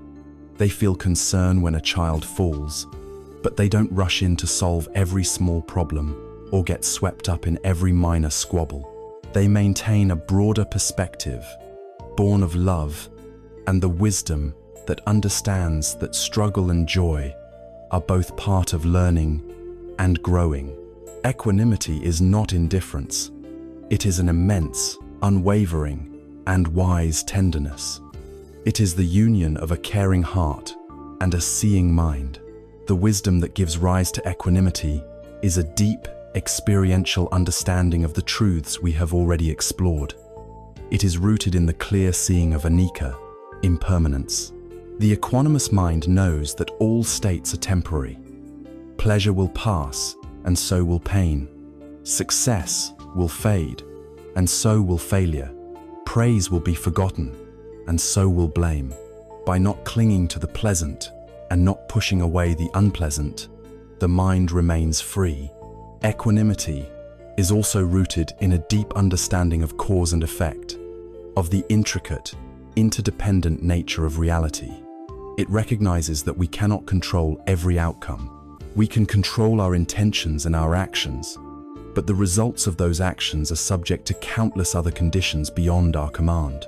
The wise person plants the seed, waters the soil, and provides the best possible conditions. But they know that the final harvest depends on the sun, the rain, and 1,000 other factors. They do their best, and then they let go of the results. This letting go is the essence of upekkha. It ends the exhausting and futile battle to control the uncontrollable. The classic test of our equanimity is our encounter with what are known as the 8 worldly winds. These are the 4 pairs of opposites that constantly blow through our lives, threatening to throw us off balance. The first pair is praise and blame. The untrained mind is like a feather in the wind, puffed up by a word of praise, and then utterly crushed by a word of criticism. We become addicted to approval and terrified of disapproval. The equanimous mind hears both praise and blame, and while it may note them, it does not identify with them. It knows that our true worth is not determined by the fleeting opinions of others. The second pair is success and failure, or gain and loss. We desperately cling to our gains money, status, possessions, and fall into despair when we experience loss. We tie our entire sense of self to our external achievements. Equanimity allows us to enjoy our successes without clinging, and to endure our failures with grace, knowing that both are impermanent states and powerful teachers. The third pair is pleasure and pain. This is the most fundamental dynamic, hardwired into our biology. We are conditioned to chase pleasure and flee from pain. This endless chase is the root of so much of our restlessness. Upekkha does not mean we no longer feel pleasure or pain. It means we no longer react blindly to them. We can savor pleasure without becoming addicted to it, and we can meet pain with a spacious, patient awareness, rather than with panic and resistance. The final pair is fame and disrepute. This is the desire to have a good reputation, to be known and admired, and the fear of being forgotten or spoken of poorly. In our age of social media, where reputations can be made or destroyed in an instant, this wind blows with hurricane force. Equanimity sees the insubstantial and fickle nature of fame and remains grounded in its own inner integrity. The mind trained in upekkha is like a great, ancient mountain. The winds may howl around it, storms may rage on its slopes, but the mountain itself remains solid, stable, and unmoved. A powerful Zen story illustrates this principle of non-reception. A great master was giving a teaching when a samurai warrior, known for his hot temper, strode in. Convinced the master was a fraud, the warrior began to shout insults at him, calling him every foul name imaginable. The master sat in perfect silence, his expression calm and serene, until the soldier had completely exhausted his vocabulary of insults and was standing there, red-faced and panting. The master then looked at him and asked a simple question. "Son," he said, "if you prepare a gift for someone and you bring it to them, but that person does not accept your gift, to whom does the gift then belong?" The soldier, taken aback, thought for a moment and replied, "Well, it would belong to me, since I was the one who brought it." The master nodded and smiled gently. "Exactly," he said. "For the past several minutes, you have been offering me the gift of your anger and your insults. I have not received it." The soldier stood in stunned silence, a profound realization dawning upon him. The words of others, whether praise or blame, only have power over us if we agree to receive them, if we open our inner door and allow them to take root. Equanimity is the art of keeping that door under our own wise command. This supreme balance of mind is the ultimate foundation for the deep rest we seek. The restless mind that tosses and turns at night is a mind completely at the mercy of the 8 worldly winds. It is a mind that is desperately clinging to the pleasures and successes of the day, while violently pushing away the pains and failures. It is a mind that is replaying arguments, savoring praise, and agonizing over criticism. It is a mind that believes it can, and must, control everything. This is a recipe for complete exhaustion. The practice of upekkha allows us to come to the end of the day and truly let it go. We can review our actions, learn what we can, and then release the outcomes. We can acknowledge the praise and the blame, the pleasure and the pain, and allow them to be what they are, fleeting, impersonal events. We can rest in the vast, quiet space of awareness, knowing that we did our best and that the rest is not up to us. This profound surrender, this letting be, is what allows the mind to finally cease its struggle. And a mind that has ceased its struggle is a mind that can truly, deeply, and peacefully sleep. With equanimity as our foundation, the heart finds its unshakable home. The 4 divine abodes of metta, karuna, mudita, and upekkha are now cultivated. We have explored the depths of our inner world, understanding our minds and training our hearts. Now, with this inner strength and clarity, we are ready to turn our gaze outwards and examine how this wisdom can transform our relationship with the specific challenges of modern life, beginning with the pervasive pressure of materialism and our complicated dance with the things we own. Having cultivated the unshakable ground of equanimity, our hearts are now prepared to face the powerful winds of the external world with a new sense of balance. We turn our gaze from the inner landscape of the mind to one of the most dominant and challenging features of our modern environment: our relationship with materialism, money, and possessions. We live in a civilization built on the premise that happiness can be bought, that self-worth can be measured by net worth, and that the ache of inner emptiness can be soothed by external acquisition. This pervasive belief is a primary source of the anxiety that haunts us, fueling a restless cycle of desire and debt that keeps our minds spinning at night. The wisdom of the Buddha offers a radical and liberating alternative, not by condemning wealth, but by revealing the profound truth that our suffering comes not from the things we own, but from our mind's desperate attachment to them.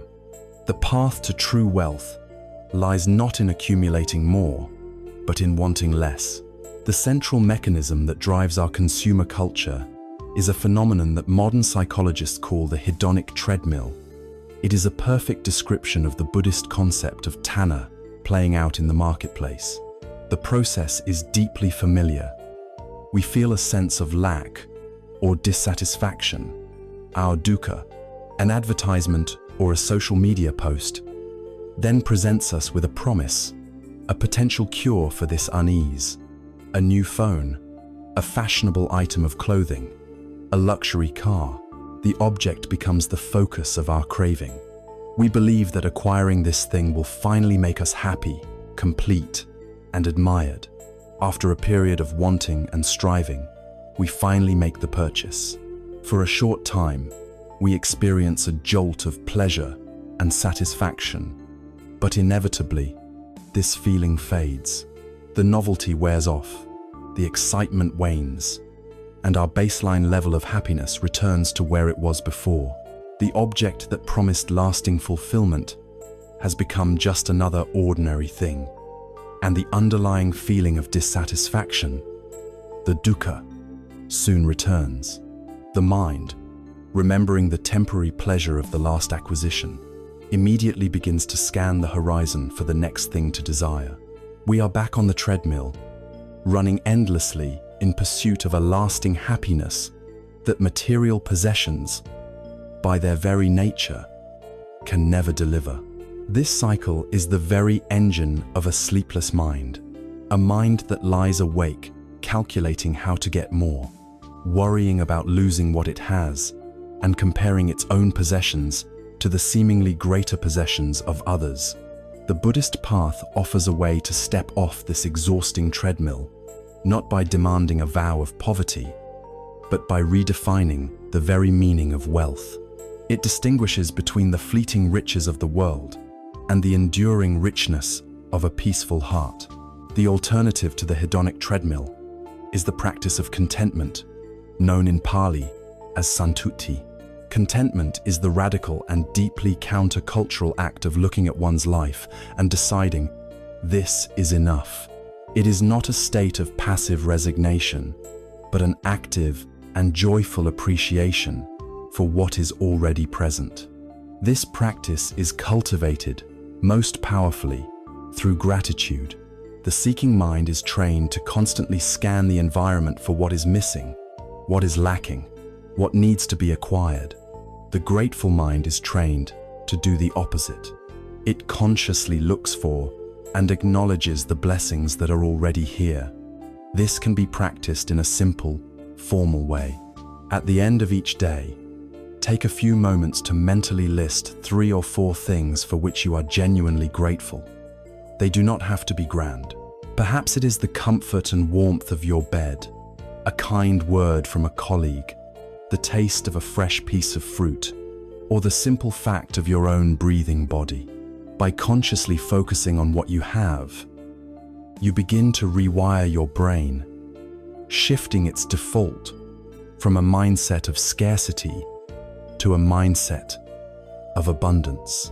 When you truly feel that you already have enough, the frantic thirst to acquire more begins to naturally subside.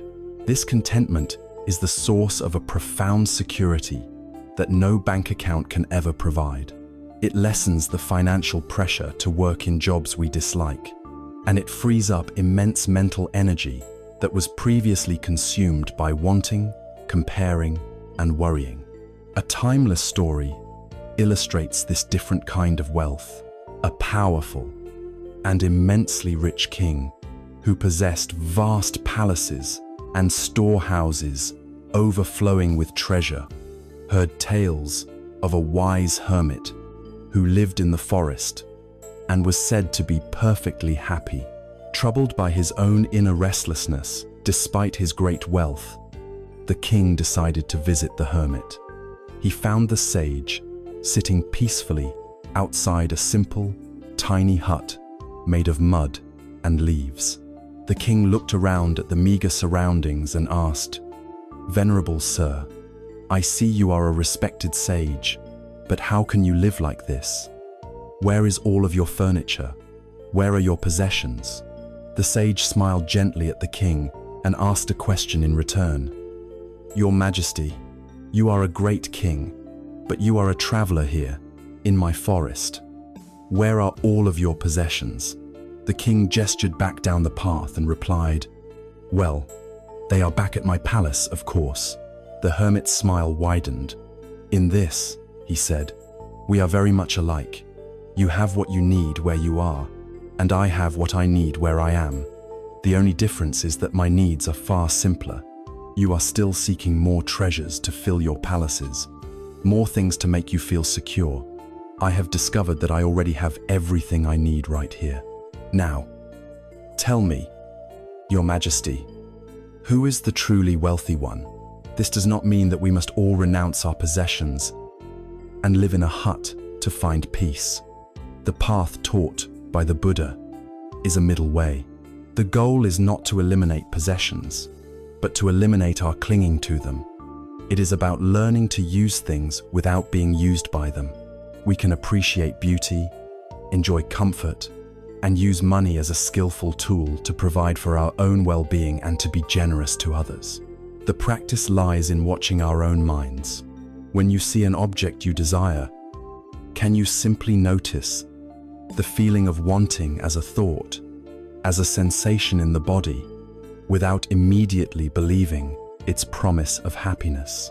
When you acquire something new, can you enjoy it fully without making it a part of your identity, knowing that it is impermanent?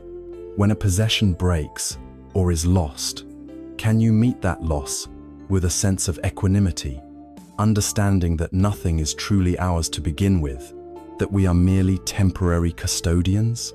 By relating to the material world in this way, with mindfulness and non-attachment, we break its power over us. We discover that true security is not external. It is the inner wealth of a heart that is content, grateful, and free. By learning to find wealth, not in what we accumulate, but in the peace of a contented heart, we free ourselves from one of the greatest sources of modern anxiety. This freedom allows us to reevaluate another area where we often seek our identity and worth, our work. The pressure to succeed, to climb the ladder, to achieve, is immense. The Buddhist path offers a profoundly different way to approach our professional lives, not as a source of external validation, but as an expression of inner purpose. This is the practice of Chan Mang, or right livelihood. Having explored our relationship with the things we own, learning to find wealth in contentment rather than accumulation, we now turn our attention to the activity that consumes the majority of our waking hours, our work. For so many of us in the modern world, our profession is not just a way to earn a living. It has become the primary source of our identity, our self-worth, and our anxiety. We are driven by a culture that glorifies relentless productivity and equates professional achievement with a successful life. This pressure leaves us perpetually striving, often exhausted, and frequently feeling that we are falling short. The Buddhist path offers a profoundly different perspective, a way to reframe our work not as a frantic climb up a ladder of success, but as a rich and fertile ground for spiritual practice. This is the principle of samma jiva, or right livelihood, a core component of the Eightfold Path that guides us toward finding meaning, purpose, and peace in the work that we do. At its most fundamental level, right livelihood is rooted in the principle of harmlessness, or ahimsa. It asks us to engage in work that, at a bare minimum, does not cause harm to ourselves or to other living beings. The ancient texts give clear examples, such as refraining from trading in weapons, in poisons, in human beings, or in intoxicants. In our complex modern economy, we can extend this principle through gentle inquiry. Is my work built on exploiting others, Does it thrive by deceiving customers? Does it contribute to the destruction of our natural environment? Does it create products or technologies designed to addict and distract people from their own well-being? This is not a call for rigid moral judgment, but for a clear and honest self-reflection. The aim is to align the way we spend our days with our deepest ethical values, creating a sense of inner coherence and integrity. That is, in itself, a source of profound peace. Beyond the principle of simply doing no harm, the ideal of right livelihood encourages us to find work that is actively beneficial, that contributes in some positive way to the world. This does not mean that we must all become doctors, teachers, or social workers. The spirit of service can be found in almost any profession. The baker who bakes bread with care provides nourishment and comfort. The city planner who designs thoughtful public spaces fosters community. The artist who creates beauty uplifts the human spirit. The janitor who maintains a clean and orderly environment provides a space of health and dignity for others. Right livelihood invites us to find the thread of service in our work, no matter how humble it may seem, and to focus our intention on that aspect of benefit. The true meaning of right livelihood, however, goes far deeper than the external nature of the job itself. It is ultimately about the inner quality of our engagement. A person can be a doctor, but treat their patients with arrogance and impatience, turning a helpful profession into a source of harm. Conversely, a person can have a seemingly mundane job, but perform it with such presence, kindness, and integrity that they elevate everyone around them. This inner dimension is captured perfectly in the timeless story of the three stonecutters. A traveler, walking along a road, came upon a construction site where three men were hard at work, each cutting a large block of stone. The traveler approached the first man, who was sweating and scowling, his movements heavy with resentment. "My good man," the traveler asked, "what is it that you are doing?" The stonecutter glared back and grumbled, "I am cutting this stupid, heavy rock. It's back-breaking work, and the sun is hot. This man has a job. It is a drudgery to be endured, a meaningless task performed solely for a paycheck." The traveler moved on to the second stonecutter. This man was working diligently and methodically, his focus clear. The traveler asked him the same question, "What is it that you are doing?" The man paused, wiped his brow, and replied in a matter-of-fact tone, "I am a stonecutter. I am earning a living to support my wife and children. This man has a career. It is a responsible activity, a respectable means to a worthy end." Finally, the traveler approached the third stonecutter. This man was also sweating, but there was a light in his eyes, and he hummed a quiet tune.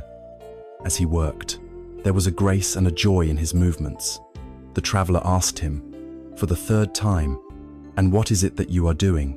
The man stopped, looked up at the sky and the rising structure beside them, and a wide smile broke across his face.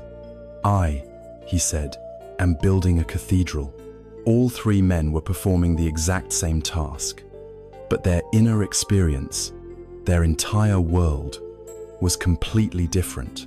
The profound lesson of this story is that the cathedral is always available to us, in any work we do. The meaning is not inherent in the job description. It is brought to the work through our own presence and perspective. For those of us who are not in a position to change our jobs, this is the most liberating insight of all.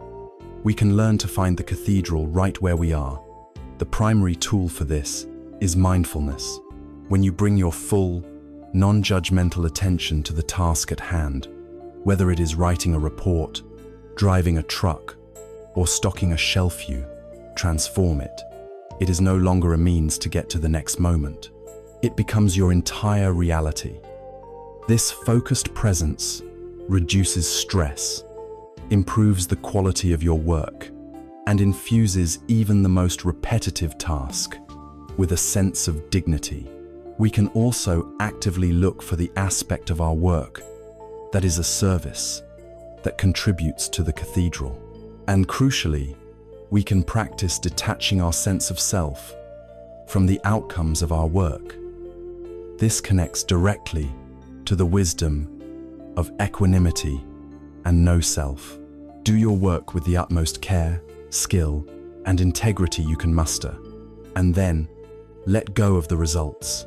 Whether you are met with praise or blame, a promotion or a layoff, know that your true value as a being is not defined by these external, impermanent events. You are the sky, not the passing weather of your career. This understanding frees you from the crippling anxiety of ambition and the despair of failure. It allows you to engage with your work fully and passionately, while remaining inwardly free. By reframing our work as a practice, as a path to cultivating mindfulness, service, and wisdom, we reclaim a vast territory of our lives that was once a source of stress and make it a source of peace. We learn that it is possible to be productive without being frantic, to be engaged without being attached, and to find a sense of profound purpose not in what we achieve, but in the quality of presence we bring to whatever we do. Yet, our culture's obsession with doing and achieving is so powerful that even meaningful work can lead us to the point of complete exhaustion. We have forgotten that balance requires not only skillful action, but also skillful inaction. We have forgotten that deep, intentional rest is not a sign of laziness or a luxury for the few, but an essential and sacred spiritual practice. To complete our understanding of a balanced life, we must now turn from the world of doing and explore the profound and restorative power of doing nothing at all. Having learned to infuse our work with presence and purpose through the practice of right livelihood, we have reclaimed a vast territory of our doing world. We have discovered that the quality of our attention can transform any task into a meditation. Yet, our modern culture is a relentless machine of production, a cult of busy that equates activity with worth and stillness with failure. Even the most meaningful work, if pursued without respite, can lead to a state of profound exhaustion, a depletion of our physical, mental, and spiritual reserves. We have become so conditioned to strive, to achieve, and to be productive that we have forgotten a fundamental truth, that deep, intentional rest is not a luxury, but an absolute necessity. It is not the reward for our work, but the very foundation that makes our work sustainable and wise. We must now turn our attention to one of the most challenging and countercultural of all spiritual practices, the sacred art of doing nothing. Our profound aversion to stillness is not a personal failing. It is a cultural conditioning. We live in a society that worships at the altar of productivity. Our calendars are filled from morning to night. Our value is often measured by our output, and the phrase "I'm so busy" is worn as a badge of honor, a declaration of our importance. In this context, to be deliberately idle, to be unproductive, can feel like an act of transgression. It can trigger deep-seated fears of being lazy, of falling behind, of being worthless. But there is a deeper, more psychological reason for our fear of stillness. We keep ourselves busy because we are terrified of what we might find if we stop. Our constant motion, our endless engagement with tasks, screens, and entertainment serves as a powerful and sophisticated strategy for emotional avoidance. When we are still and silent, the noise of the external world dies down, and the whispers of our inner world begin to rise. The unresolved grief, the simmering anxieties, the gnawing loneliness, the deep-seated regrets, all the material we have successfully suppressed through our busyness, begins to bubble to the surface. To do nothing is to be left alone with ourselves, and for many of us, that is the most frightening prospect of all. So we have devised countless ways to appear to be resting while actually continuing our frantic escape from ourselves. It is crucial here to distinguish between genuine, restorative rest and the myriad forms of distraction we often mistake for it. Distraction is an act of consumption, of turning away from our inner experience by focusing on an external stimulus. Binge-watching a television series for hours on end is not rest. It is a form of mental numbing. Scrolling endlessly through the highlight reels of other people's lives on social media is not rest. It is an act of agitation and comparison. Constantly checking the news is not rest. It is a way of feeding our anxiety. These activities keep the mind occupied, but they do not restore it. They are like eating junk food, when what the body truly needs is a simple, nourishing meal. Genuine rest is a state of non-doing, of input fasting. It is an act of turning inward and allowing our nervous system to finally down-regulate. It is sitting in a chair and simply looking out the window, without an agenda. It is lying on the grass and watching the clouds drift by. It is listening to a piece of music without doing anything else at the same time. It is a state of being, not a state of consuming.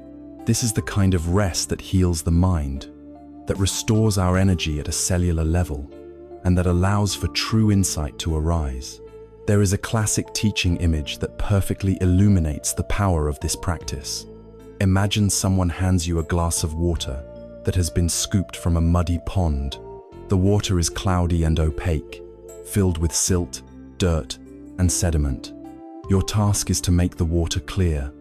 What is the most effective method? Your first instinct might be to try and fix the water. You might plunge your hand in and try to scoop out the mud, but this only stirs it up more. You might try to swirl the glass, hoping the dirt will magically dissolve. You might try to pour it through a crude filter, but every one of these actions, every attempt to do something to the water, only results in more agitation and more cloudiness. The wise and patient approach is to do nothing at all.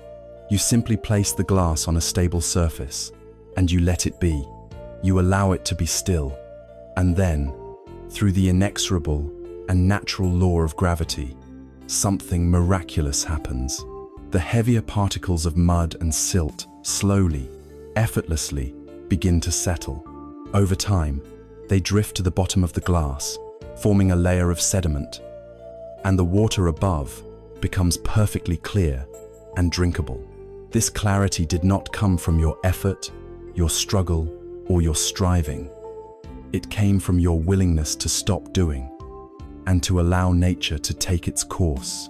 Our mind is precisely this glass of muddy water.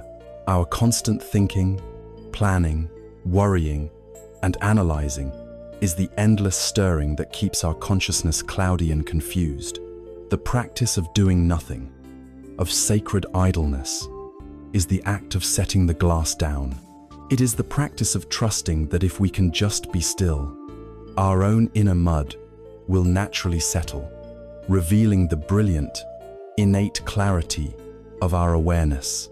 Learning to do nothing in a world that screams at us to do everything is a skill that requires conscious cultivation. It means giving ourselves a radical kind of permission.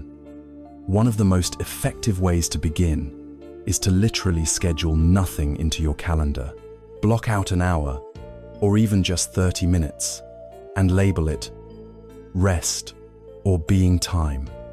Treat this appointment with the same reverence you would a meeting with a respected leader.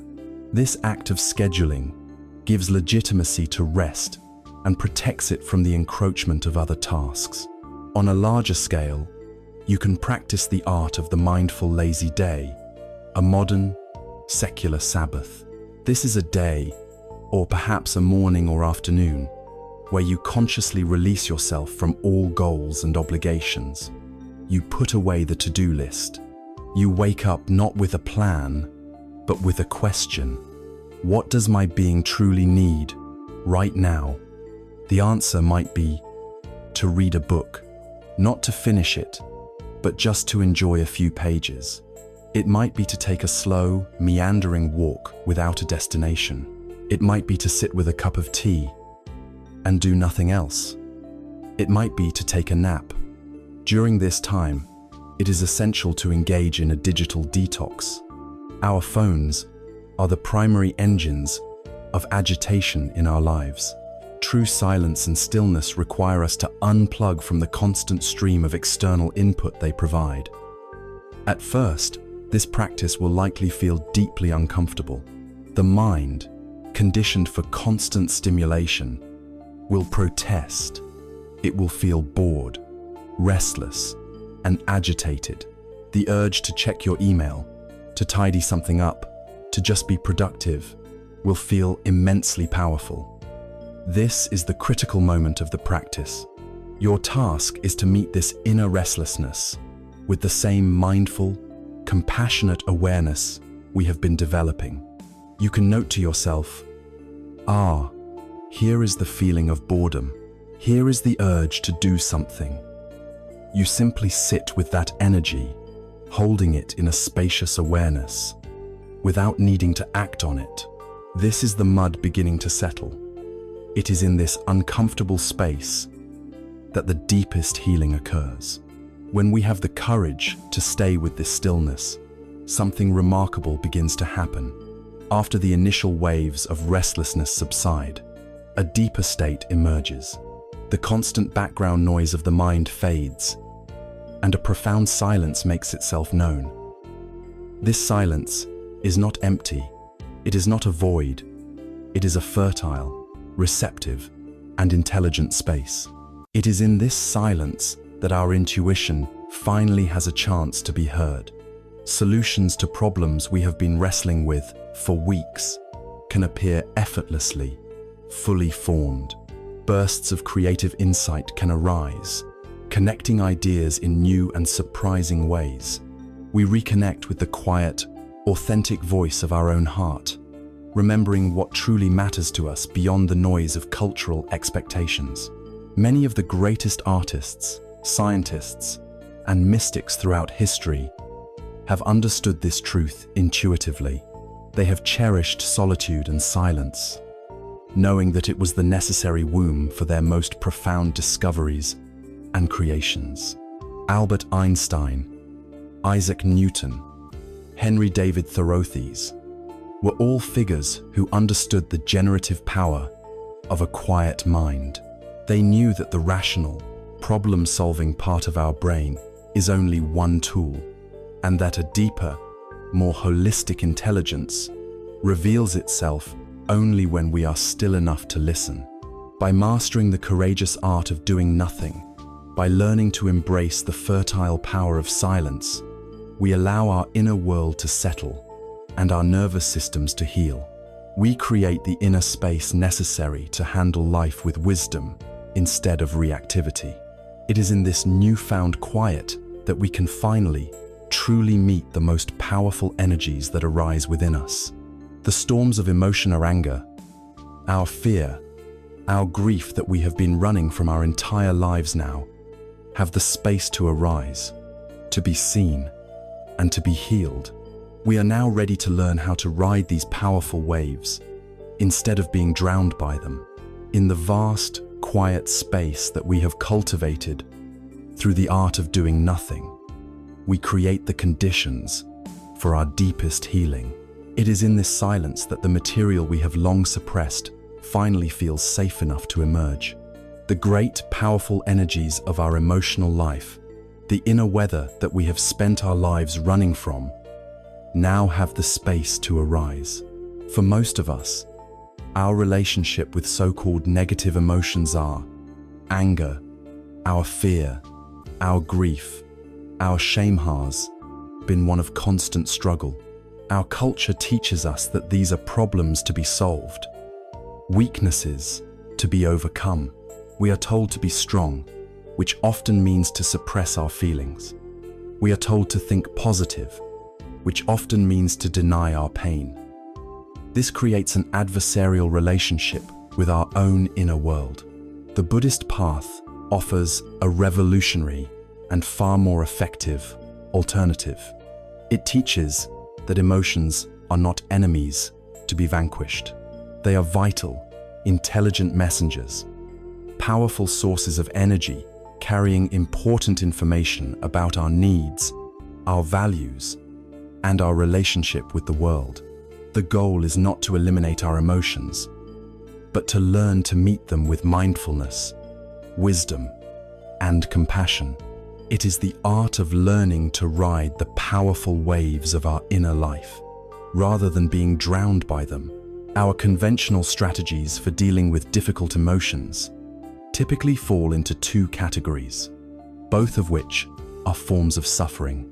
The first, and most common, is suppression. When a painful feeling like sadness or anxiety arises, we immediately push it down.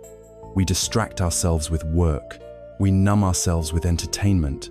We intellectualize the feeling away. We are terrified that if we allow ourselves to truly feel it, we will be consumed by it. But suppressed energy does not disappear. It is like trying to hold a beach ball underwater. It takes immense and constant effort, and the suppressed energy inevitably leaks out sideways. It may manifest as chronic anxiety, a low-grade depression, physical tension, and illness, or it may build up until it erupts in a sudden, disproportionate outburst of anger or tears.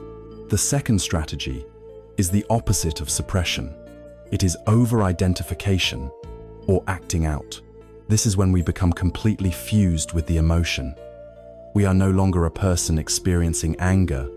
We are anger. In this state of emotional hijack, we lose all perspective. We say and do things that are often destructive, lashing out at others, breaking things, or sinking into a spiral of helpless despair. The emotion is in the driver's seat, and we are just along for the ride. Both of these strategies, suppression and over-identification, are rooted in a fundamental aversion to our own experience. They are a declaration of war against ourselves. The middle path of wisdom is to cease this war, to turn towards our emotions with curiosity and care, and to offer them what they have always needed, our accepting, compassionate presence.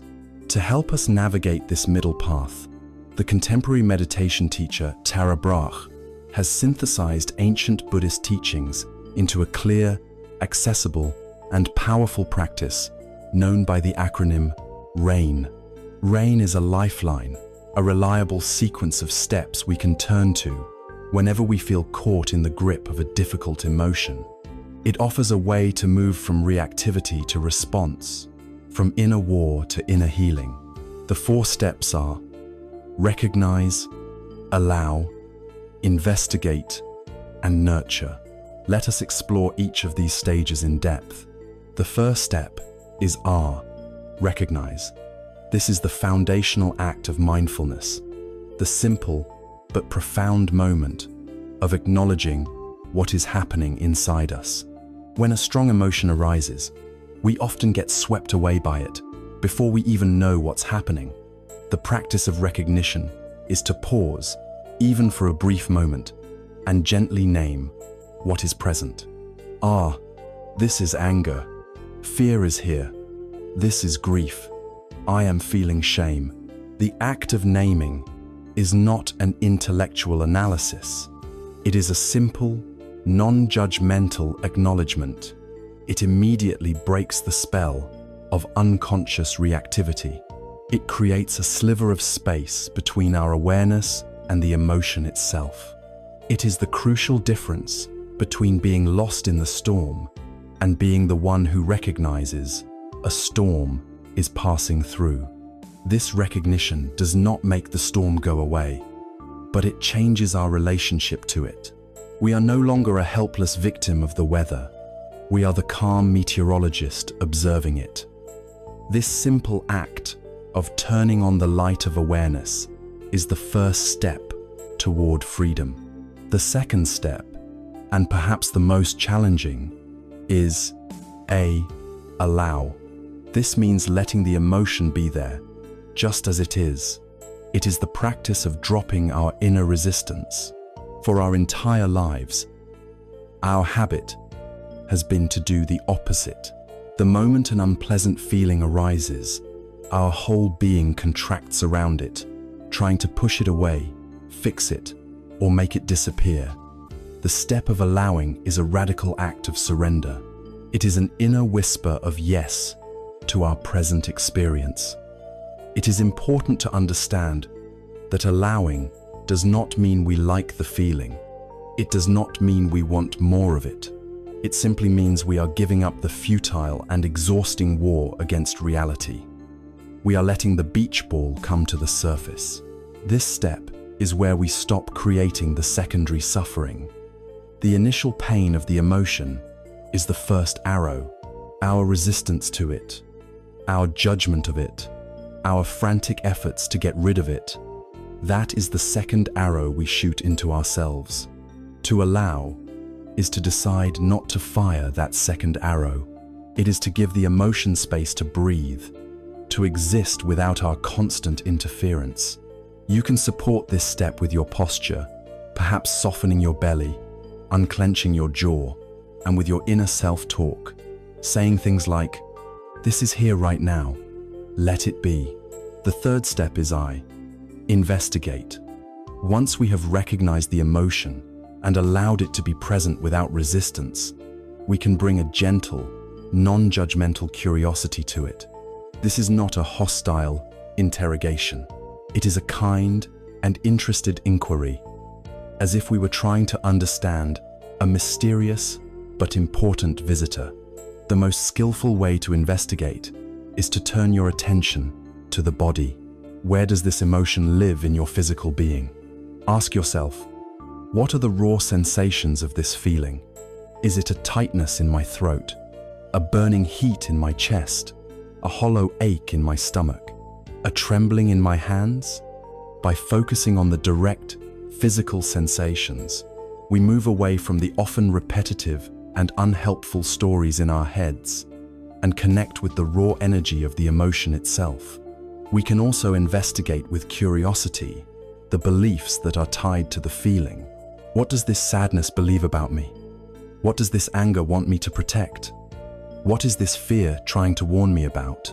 The intention is not to argue with the beliefs, but simply to hear them out, to understand the emotion's perspective. Investigation is about turning towards the emotion with the question, what do you have to teach me? The fourth and final step is nurture. This is the step that brings active healing. It is the application of the self-compassion we have already cultivated. Having recognized, allowed, and investigated the hurting place inside us, we now consciously offer it care and kindness. The most direct way to do this is to ask that vulnerable part of yourself, what do you most need right now? Often, the answer is a sense of safety, of acceptance, of love. We can offer this nurturing through physical gestures, such as placing a hand gently on our heart or on our belly, feeling the warmth and pressure as a direct communication of care.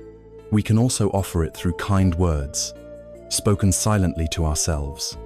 You might say, "I am so sorry you are hurting like this.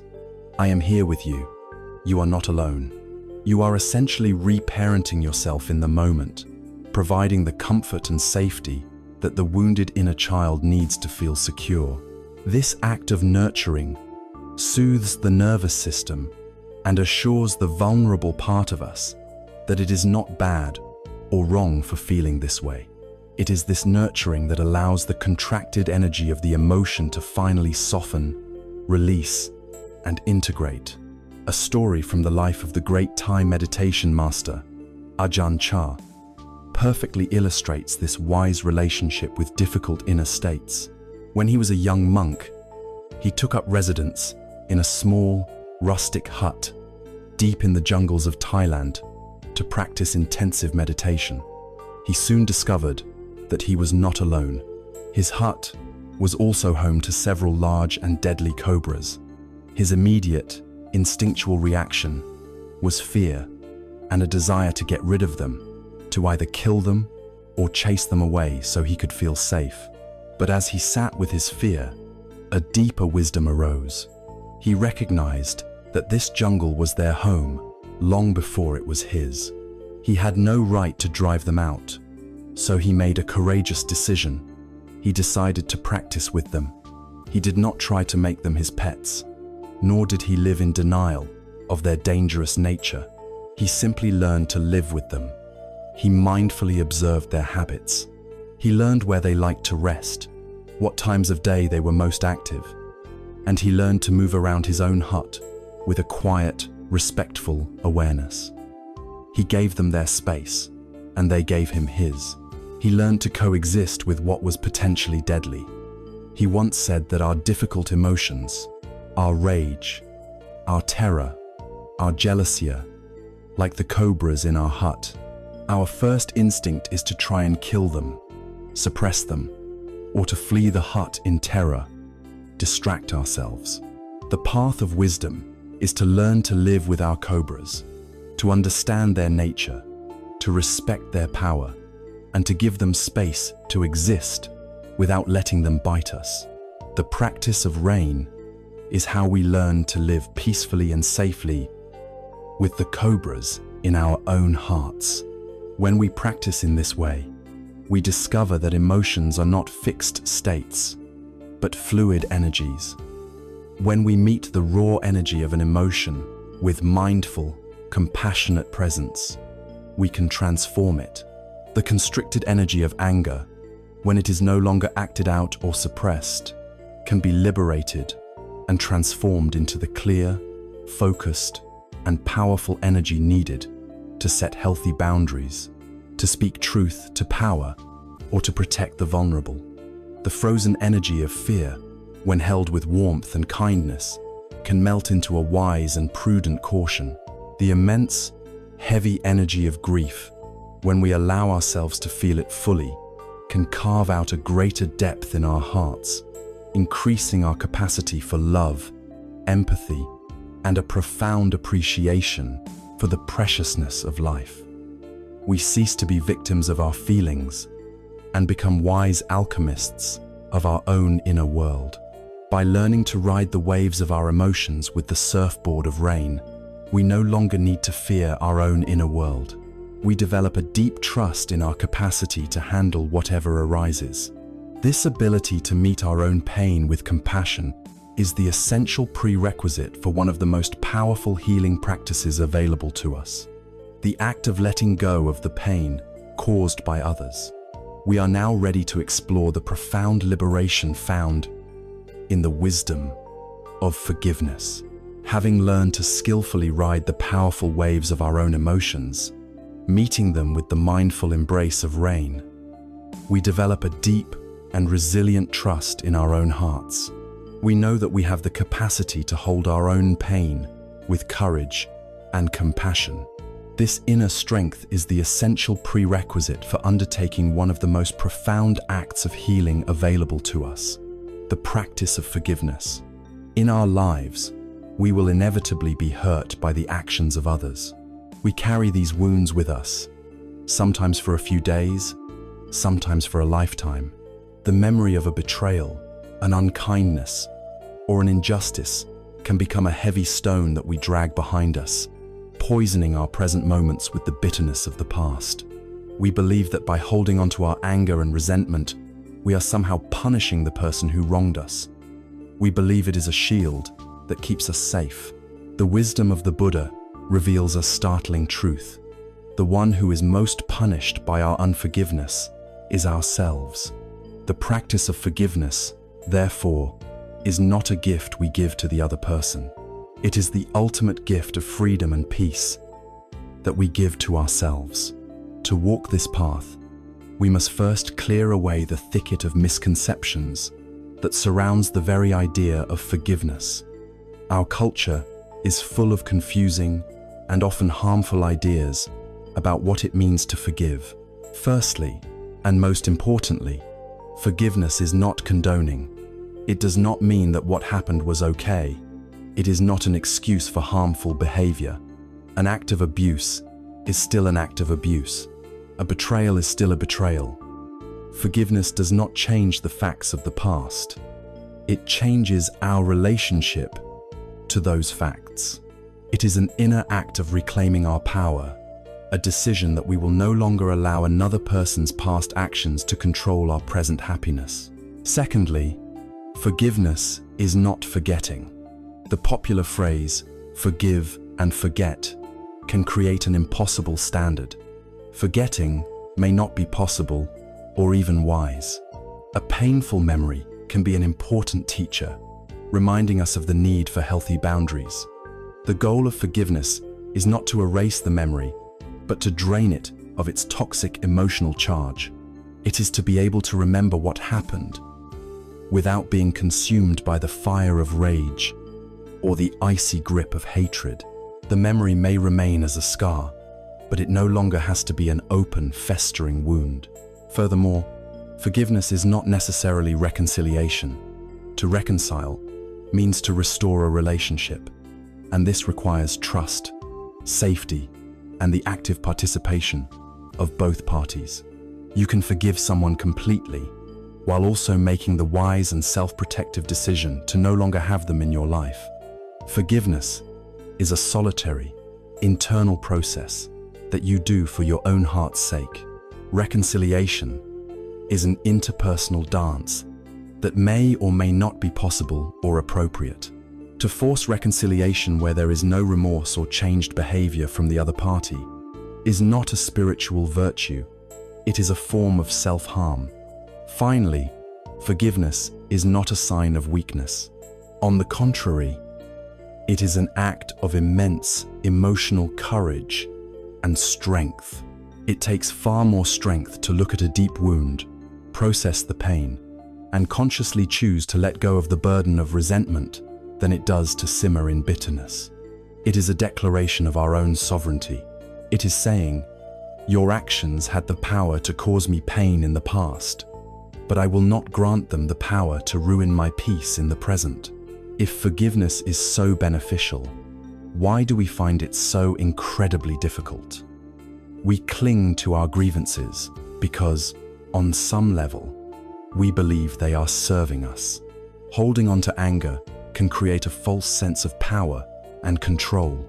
In the theater of our minds, we can endlessly replay the scene, imagining ourselves saying the perfect witty comeback, or seeing the other person suffer for what they did. We feel like we are the judge, handing down a life sentence of our condemnation. But in reality, the other person is often completely unaware of our inner turmoil, living their life freely, while we are the ones confined to the prison of our own obsessive thoughts. Sometimes, our very identity can become entangled with the story of being wronged. We become the person who was betrayed or the survivor of a difficult childhood. The grievance becomes a central part of who we are, and letting it go can feel frightening, like a loss of self. And often, we hold on to anger because we believe it is a shield. We think that our bitterness keeps us vigilant, that it will protect us from being hurt in the same way again. But a shield made of anger is incredibly heavy. It drains our energy and makes it impossible to open our hearts to the joy and connection that is available in the present. The Buddha used a powerful metaphor for this state. He said that holding on to anger is like grasping a hot coal with the intent of throwing it at someone else. No matter how long you hold it, or how good your aim is, you are the one who is getting burned. Right here, right now. The constant circulation of angry and resentful thoughts floods our own bodies with stress hormones like cortisol and adrenaline, compromising our immune systems and impacting our physical health. It is a poison we drink ourselves, hoping the other person will suffer. The path to forgiveness is a tender and often non-linear process. It cannot be forced. It begins with the willingness to heal. The first step is to acknowledge the full reality of your pain. You cannot heal a wound by pretending it isn't there. You must use the skills of mindfulness and compassion we have already cultivated to turn towards the hurt. Using the RAIN practice, you recognize the anger, the sadness, the grief. You allow it to be there, giving it the space it needs without judgment. You investigate how it feels in your body, the tightness in your chest, the knot in your stomach.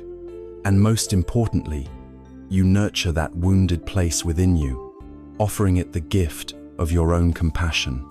The second step is to cultivate wisdom and understanding.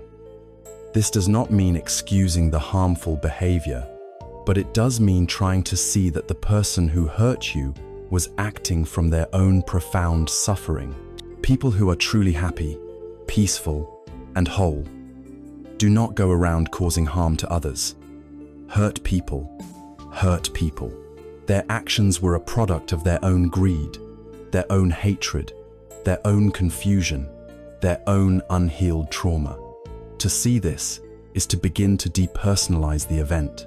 It was not ultimately about you. It was about their own inner poverty. This understanding helps to soften the heart and loosen the grip of the personal grievance. The third step is to reflect on the cost of not forgiving. Look honestly at what holding on to this anger is doing to your life. Is it bringing you joy?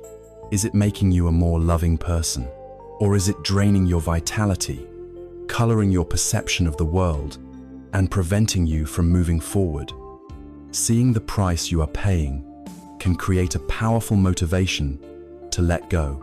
The fourth step is the conscious intention to forgive. This can be a formal practice. You can sit quietly and say in your heart, I know you acted from your own pain. The hurt was real, and I honor my own feelings. For the sake of my own peace and freedom, I am willing to let go of the burden of this resentment. I release you. You may need to do this hundreds of times. Forgiveness is a practice, not a single event. Of all the forms of forgiveness, the most difficult and often the most necessary is self-forgiveness.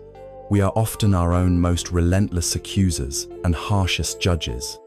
We can be haunted for decades by mistakes we have made, by times we have caused harm to ourselves or others through our own ignorance or unskillfulness. The process of forgiving ourselves is the same. We must turn towards our own feelings of guilt and shame with the same rain of compassion. We must acknowledge the pain we caused, without shame or excuse. We must understand that at that time, we too were acting from our own suffering and confusion. We did the best we could with the tools and the awareness we had.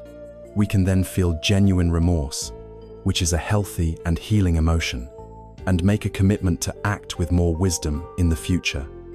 Finally, we can offer ourselves the same gift of release.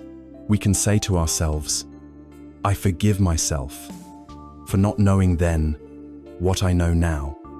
I release myself from the burden of this guilt. I am worthy of my own compassion.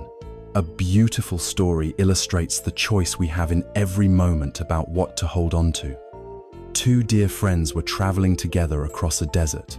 At one point in the journey, they had a heated argument, and one friend struck the other in the face. The friend who was slapped was deeply hurt, but without a word, he knelt and wrote in the sand, "Today, my best friend slapped me." They continued their journey and soon came to an oasis. The friend who had been slapped, still reeling from the argument, waded into the water and became trapped in quicksand. He began to drown, but his friend, without a moment's hesitation, jumped in and pulled him to safety. After he had recovered, the friend who was saved picked up a sharp stone and carved into a large rock. "Today my best friend saved my life," His friend, who had both slapped and saved him, was confused. "Why?" he asked. "After I hurt you, did you write it in the sand? And now, why do you carve this in stone?" The friend replied, "When someone hurts us, we should write it down in the sand so that the winds of forgiveness can easily erase it. But when someone does something kind for us, we must engrave it in stone so that no wind can ever make us forget." By learning the courageous and liberating art of forgiveness, we wash the slates of our hearts clean.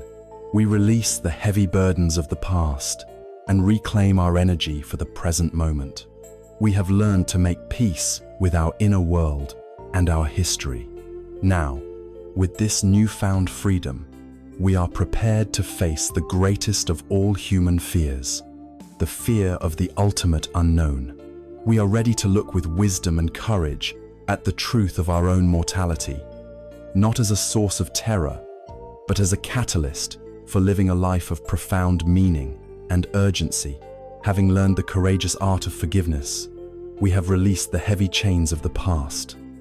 We have tended to the wounds of our own hearts and made peace with the actions of others. We stand now in the present moment, lighter and more free.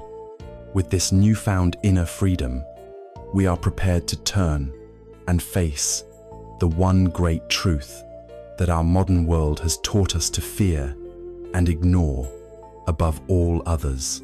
We are ready to look with clear eyes and a steady heart at the reality of our own mortality. In many spiritual traditions, and particularly in the path laid out by the Buddha, the practice of mindfully contemplating death, known as maranasati, is not considered morbid or depressing. It is revered as one of the most powerful and life-affirming practices of all.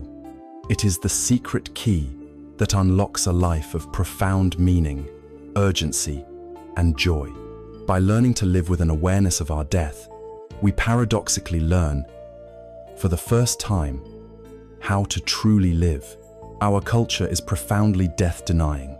We worship youth, we hide our elderly, and we speak of death only in hushed, euphemistic tones. We have created a powerful collective illusion that we will live forever, and we organize our lives around this falsehood. This denial, this refusal to look at the most fundamental fact of our existence, is the source of a deep, unconscious anxiety that permeates our lives. It also fuels a tragic misallocation of our most precious and finite resource, our time. Living as if our days are limitless, we squander them on trivialities. We get lost in petty arguments. We nurse minor grievances for years. We endlessly pursue status and accumulate possessions that we cannot take with us. We procrastinate on what truly matters. We tell ourselves that we will have that heartfelt conversation with our parents later. We will start that creative project someday. We will make amends with that estranged friend one day. We live for a future that is in no way guaranteed, while the precious present moment slips through our fingers unnoticed. The contemplation of death is the ultimate antidote to this life of triviality and procrastination. It is the great clarifier. It acts as a powerful filter that instantly distinguishes between what is essential and what is insignificant.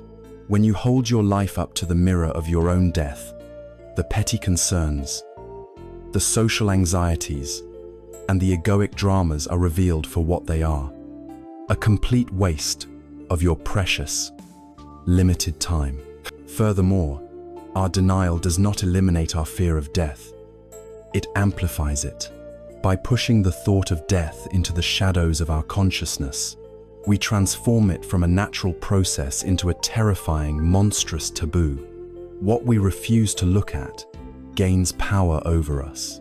The fear festers in the dark, becoming a vague, nameless dread that hums beneath the surface of everything we do. The practice of maranasati is an act of turning on the light. It is the courageous process of familiarizing ourselves with the truth of our mortality. of looking at it directly, calmly, and repeatedly, until it loses its power to terrorize us. We begin to see that death is not an enemy to be fought, but a natural, inevitable, and peaceful part of the cycle of life. As natural as the falling of a leaf in autumn, it is the great release, the final letting go. By making friends with our mortality, we liberate ourselves from our deepest fear, and a person who is no longer afraid to die is a person who is finally free to live. The practice of contemplating death can be approached in several gentle yet profound ways. It is not about dwelling on gruesome images, but about soberly and repeatedly acknowledging a simple reality. A foundational practice is the recitation of what are known as the 5 remembrances. These are 5 facts of life that we can reflect upon daily to keep ourselves grounded in truth. The first is, I am of the nature to grow old. There is no way to escape growing old. This directly confronts our cultural obsession with youth and helps us make peace with the natural aging process. The second is, I am of the nature to have ill health. There is no way to escape ill health.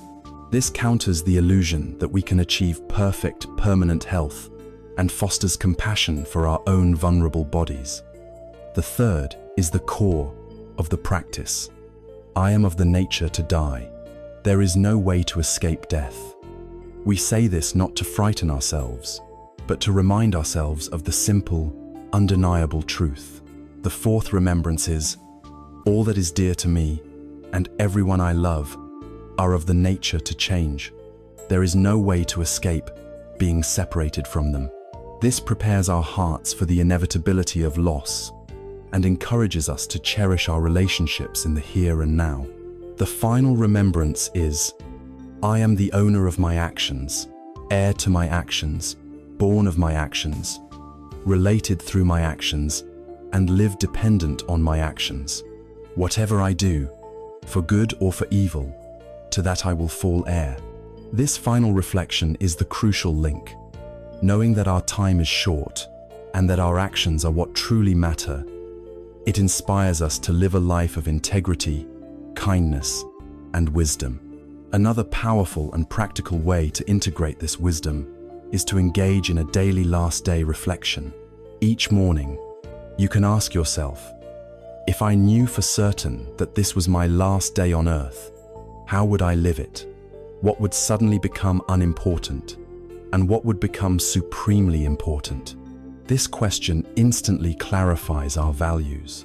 The argument you were about to have about who left the dishes in the sink suddenly seems absurd. The need to win a minor point in a meeting evaporates. The anxiety about your social media image becomes laughable. What rises to the surface is what is real. The desire to connect with loved ones, to express gratitude, to feel the sun on your skin, to appreciate the simple beauty of the world. You don't have to act on this reflection in a dramatic way, but simply asking the question reorients your entire day around what truly matters. It infuses every ordinary moment with a sense of preciousness. The Buddha used a powerful image to convey the urgency that this practice should inspire. He asked his followers, if your hair were on fire, would you feel a sense of urgency to put it out? They, of course, replied that they would act with great haste. The Buddha then said that the reality of our uncertain and impending death is a matter of far greater urgency than having our hair on fire, yet we live our lives in a state of casual complacency, as if we have an eternity. This sense of spiritual urgency is not a state of panic. It is a state of vibrant, wakeful aliveness. It is the energy that motivates us to not waste a single moment of this incredible opportunity. It is the energy that fuels our meditation practice, our acts of kindness, and our work of self-discovery. It is the understanding that our life is not a dress rehearsal. This is the main performance. The fruits of this seemingly dark contemplation are, paradoxically, a life of greater joy, courage, and gratitude. When we are constantly aware of how short and fragile life is, we cease to take it for granted.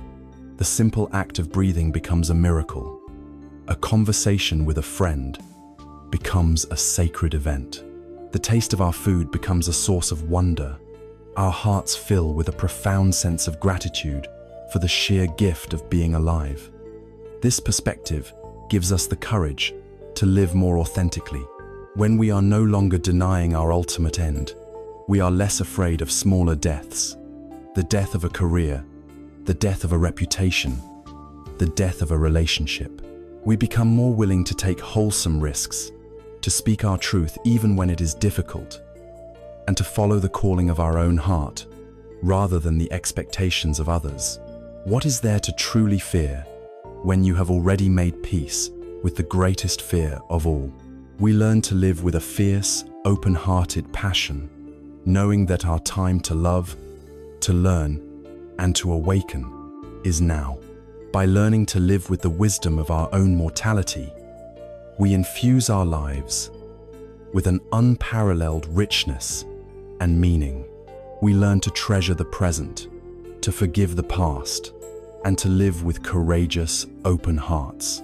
We have made peace with our history, our emotions, and even with our own impermanence. Now, with all of these tools, with this deep understanding, we are finally ready to return to where our journey began, the quiet darkness of the bedroom. We are ready to reimagine the very act of sleep, not as a nightly battle to be won, but as a final, beautiful act of surrender. It is here, at the end of our long and deep journey, that we finally return to where we began. The quiet solitude of the bedroom, the profound darkness of the night, and the familiar struggle with sleep. We return to this scene, but we are not the same person who started the journey. We are no longer a desperate warrior, armed with frustration and fighting a losing battle against our own mind. We return now as a wise physician, equipped with a deep understanding of our inner landscape. We return as a compassionate friend, holding a toolkit overflowing with the practices of mindfulness, equanimity, forgiveness, and love. We are now ready to approach the very act of sleep, not as a biological function to be hacked or a problem to be solved, but as a sacred and ultimate practice of letting go. Sleep is a nightly homecoming, a return to the effortless peace that is our true nature, and the doorway to this home is surrender. To understand the wise path to rest, we must first see clearly why our old strategies were doomed to fail. The typical sleepless mind is a mind at war. It is a mind consumed by tanha, the thirst and clinging that we have come to know so well. We lie in bed, and we are desperately clinging to the idea of sleep. We crave it, we demand it, we turn it into an object of intense desire. At the same time, we are filled with vibhavatanya, a powerful aversion to the present reality of our wakefulness. We hate the feeling of being awake. We judge it as wrong. We see it as a threat to our well-being the next day. This simultaneous clinging and aversion creates a state of immense inner tension. Our mind is identified with a frantic, worried self, the I who needs to sleep. This I is terrified of the consequences of not sleeping, catastrophizing about the day to come. It is a mind that has forgotten the truth of anicca, impermanence, believing that this state of agitated wakefulness will last forever. It has forgotten the truth of anatta, no self, believing that there is a solid, separate me who is failing at this task. This entire approach is built on a fundamental paradox. Sleep, by its very nature, is a state of complete non-effort. It is a neurological process of surrender. Therefore, any conscious effort we make to try to sleep is the very thing that prevents it from happening. It is like trying to consciously will your food to digest, or trying to catch your own shadow. The more you chase it, the more it eludes you. Our desperate doing is the enemy of the effortless being that is sleep. The wise approach, therefore, is to stop trying to fall asleep altogether. Instead, we focus on creating the optimal conditions for sleep to arise naturally, like a welcome guest, when it is ready.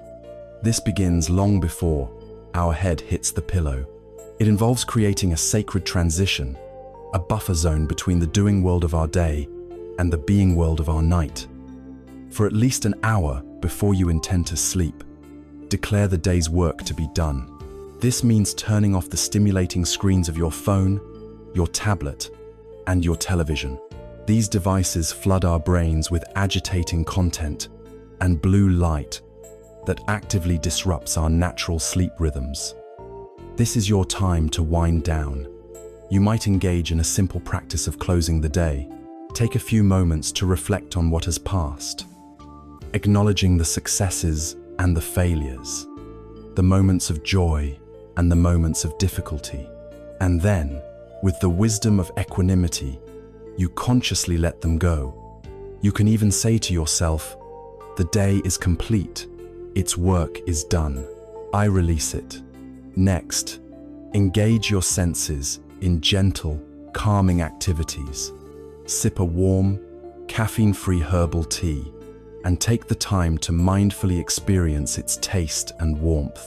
Listen to a piece of soothing, ambient music, not as background noise, but as the sole object of your attention.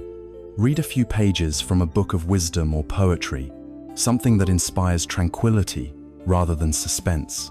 In the final 10 or 15 minutes before getting into bed, you can undertake a short, formal practice to prepare the mind and body. You might sit on the edge of your bed and practice a few minutes of gentle mindfulness of breath. The intention here is not to force yourself to relax, but simply to anchor your awareness in the physical sensations of your body, signaling to your nervous system that it is safe to down-regulate. Feel the cool air at your nostrils, the gentle rise and fall of your abdomen. When the mind wanders, as it will, gently guide it back. After your breath meditation, you can practice a short metta, or loving kindness, meditation directed entirely at yourself. This is a powerful way to replace the inner critic's anxious chatter with a voice of deep and soothing care.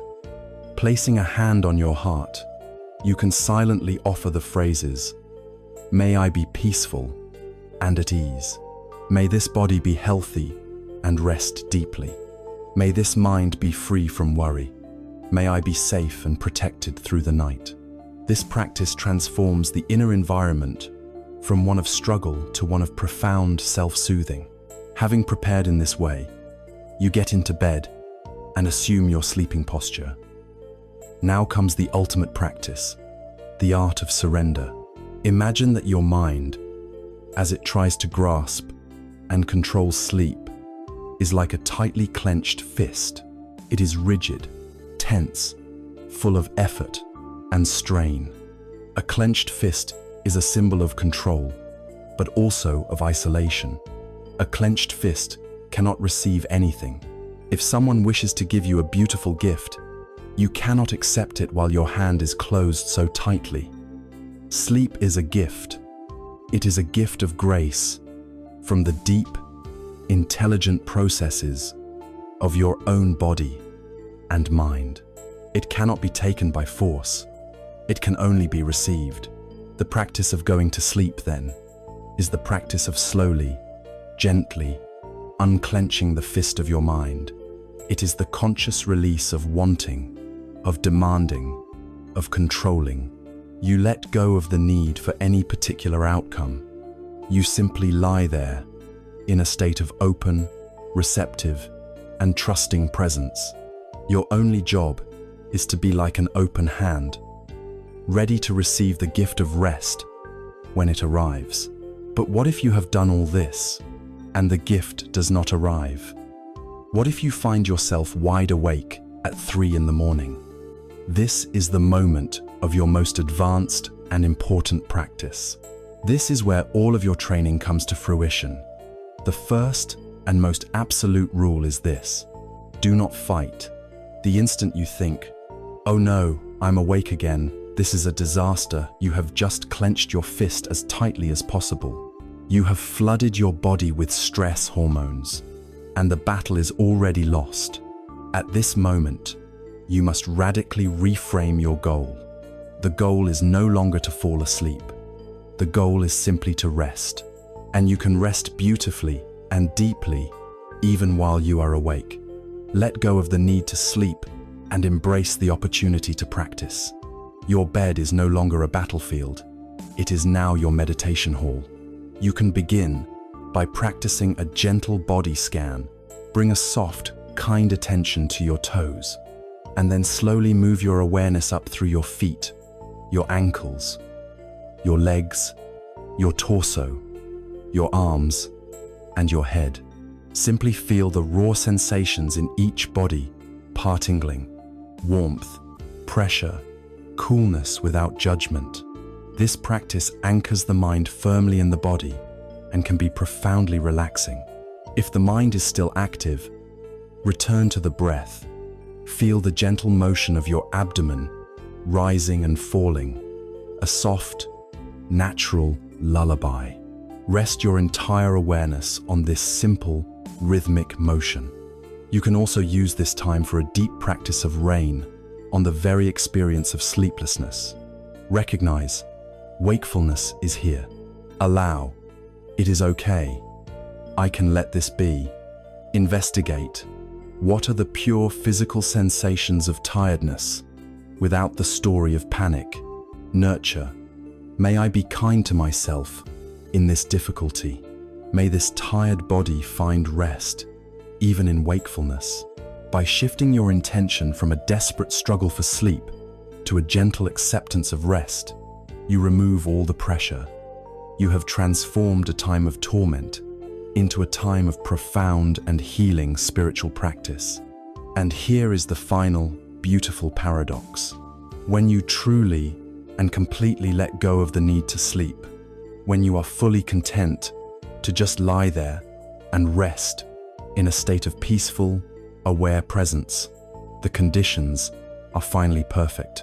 The fist is completely open, and very often, the gift of sleep, no longer pursued, arrives all on its own.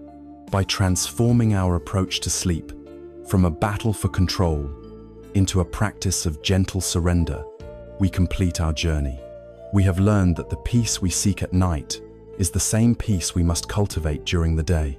The open, accepting, and compassionate mind that allows sleep to arrive is the same mind that can navigate all of life's challenges with grace. We have come full circle, finding the key to our darkest nights in the luminous wisdom of our own awakened heart. Our journey together began in the quiet desperation of a sleepless night, in that familiar darkness where the mind wages a lonely war against itself. We started by giving a name to our restless inner world, the monkey mind, and by courageously facing the universal truth of our underlying unease, the truth of dukkha. We traveled deeper to the very root of this dis-ease, discovering it in the burning thirst of tanha, the instinct to cling to what is pleasant and push away what is painful. From this profound diagnosis, we began the work of healing. We found our first and most faithful ally in the simple, humble anchor of the breath, a gateway to the calm stability of the present moment. From that shore of awareness, we learned to watch the ceaseless flow of our own thoughts, not as tormentors, but as passing clouds in the vast, open sky of our consciousness. We explored the great, liberating insights of impermanence and no-self.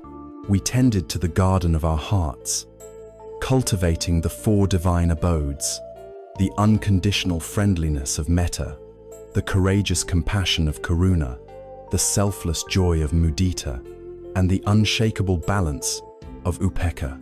We then applied this wisdom to our lives, transforming our relationship with materialism, work, rest, forgiveness, and even with death itself. This entire path has not been about learning a series of techniques to trick ourselves into sleep. It has been about fundamentally transforming our relationship with our own minds and with reality itself. The core message is this: peace is not a destination.